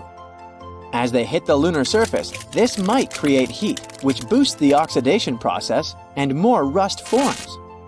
So, our planet does certain things that change the moon, but humans do the same. A probe that landed on the lunar surface back in 1959 was the first human-made object that touched the moon. That's also when we started altering the moon in unpredictable ways. Scientists call this the lunar anthroposine. It's like an analogy with Earth's anthropocene, a period when human activity made an impact on the planet. It's not like we can choose a certain starting point when such an activity began. But we now know that things we have done over the history of our existence have really changed the environment of our home planet. We don't have any people living on the moon yet, but we've already left some traces there. After humans first came to the moon, we've had many missions there. We left some landers and flags, moved lunar soil, brought golf balls, scientific equipment, and even some human waste. Plans for the future? Send more missions up there and even potentially create an infrastructure where some of us could live, study the moon's resources, and send them back to Earth. That's why it's important to talk about the lunar anthropocene to remind ourselves we have to be responsible and take care of our heritage. Many people are confused about why we sometimes see the moon during the day. Some even believe it's something new that didn't happen before, especially after they started sharing a low-res picture of what looks like a full moon in the middle of the day. Some have pretty unusual ideas that the sun isn't the same color as it was before either. Allegedly, it used to be more yellow. The sun hasn't changed its color. It's still blue-green. But it's possible that we saw it as more yellow when we were younger because before, pollution wasn't as bad. And when it comes to the moon, we can see it both at night and during the day. It's brighter at night because there's no light coming from the sun. But it's not like it goes anywhere during the day. It's still there, but we just don't see it during the new moon phase. That lasts a couple of days, and during that period, the moon comes pretty close to the sun. The scattered light coming from the sun makes our satellite less visible to us. Speaking of the moon phases, they're easy to recognize when you know what to pay attention to. First, there's the black moon, which can mean a couple of things. One definition says that it occurs when we have 2 new moons in a month. Another one claims that the black moon happens when there's no new moon in a month, and that only happens in February. A blue moon is not called that because of the color. It's the 3rd full moon in a season that has 4 full moons. And a supermoon occurs when a full moon coincides with the moon's closest approach to Earth in its elliptical orbit. That's why it looks bigger than usual. Sometimes you can look up to the night sky and see an eerily red sphere up there. It's not about signs that tell us that the end of the world is coming or that werewolves are roaming around. But yep, blood moon is a good inspiration for stories like that. In reality, it's just an astronomical event when our planet casts a reddish shadow on the moon. And that happens when Earth comes between the moon and the sun, which is called a total lunar eclipse. Earth's little companion catches some red light coming from our atmosphere, and that's why you see that specific color. That's it for today. So hey, if you pacified your curiosity, then give the video a like and share it with your friends. Or if you want more, just click on these videos and stay on the bright side.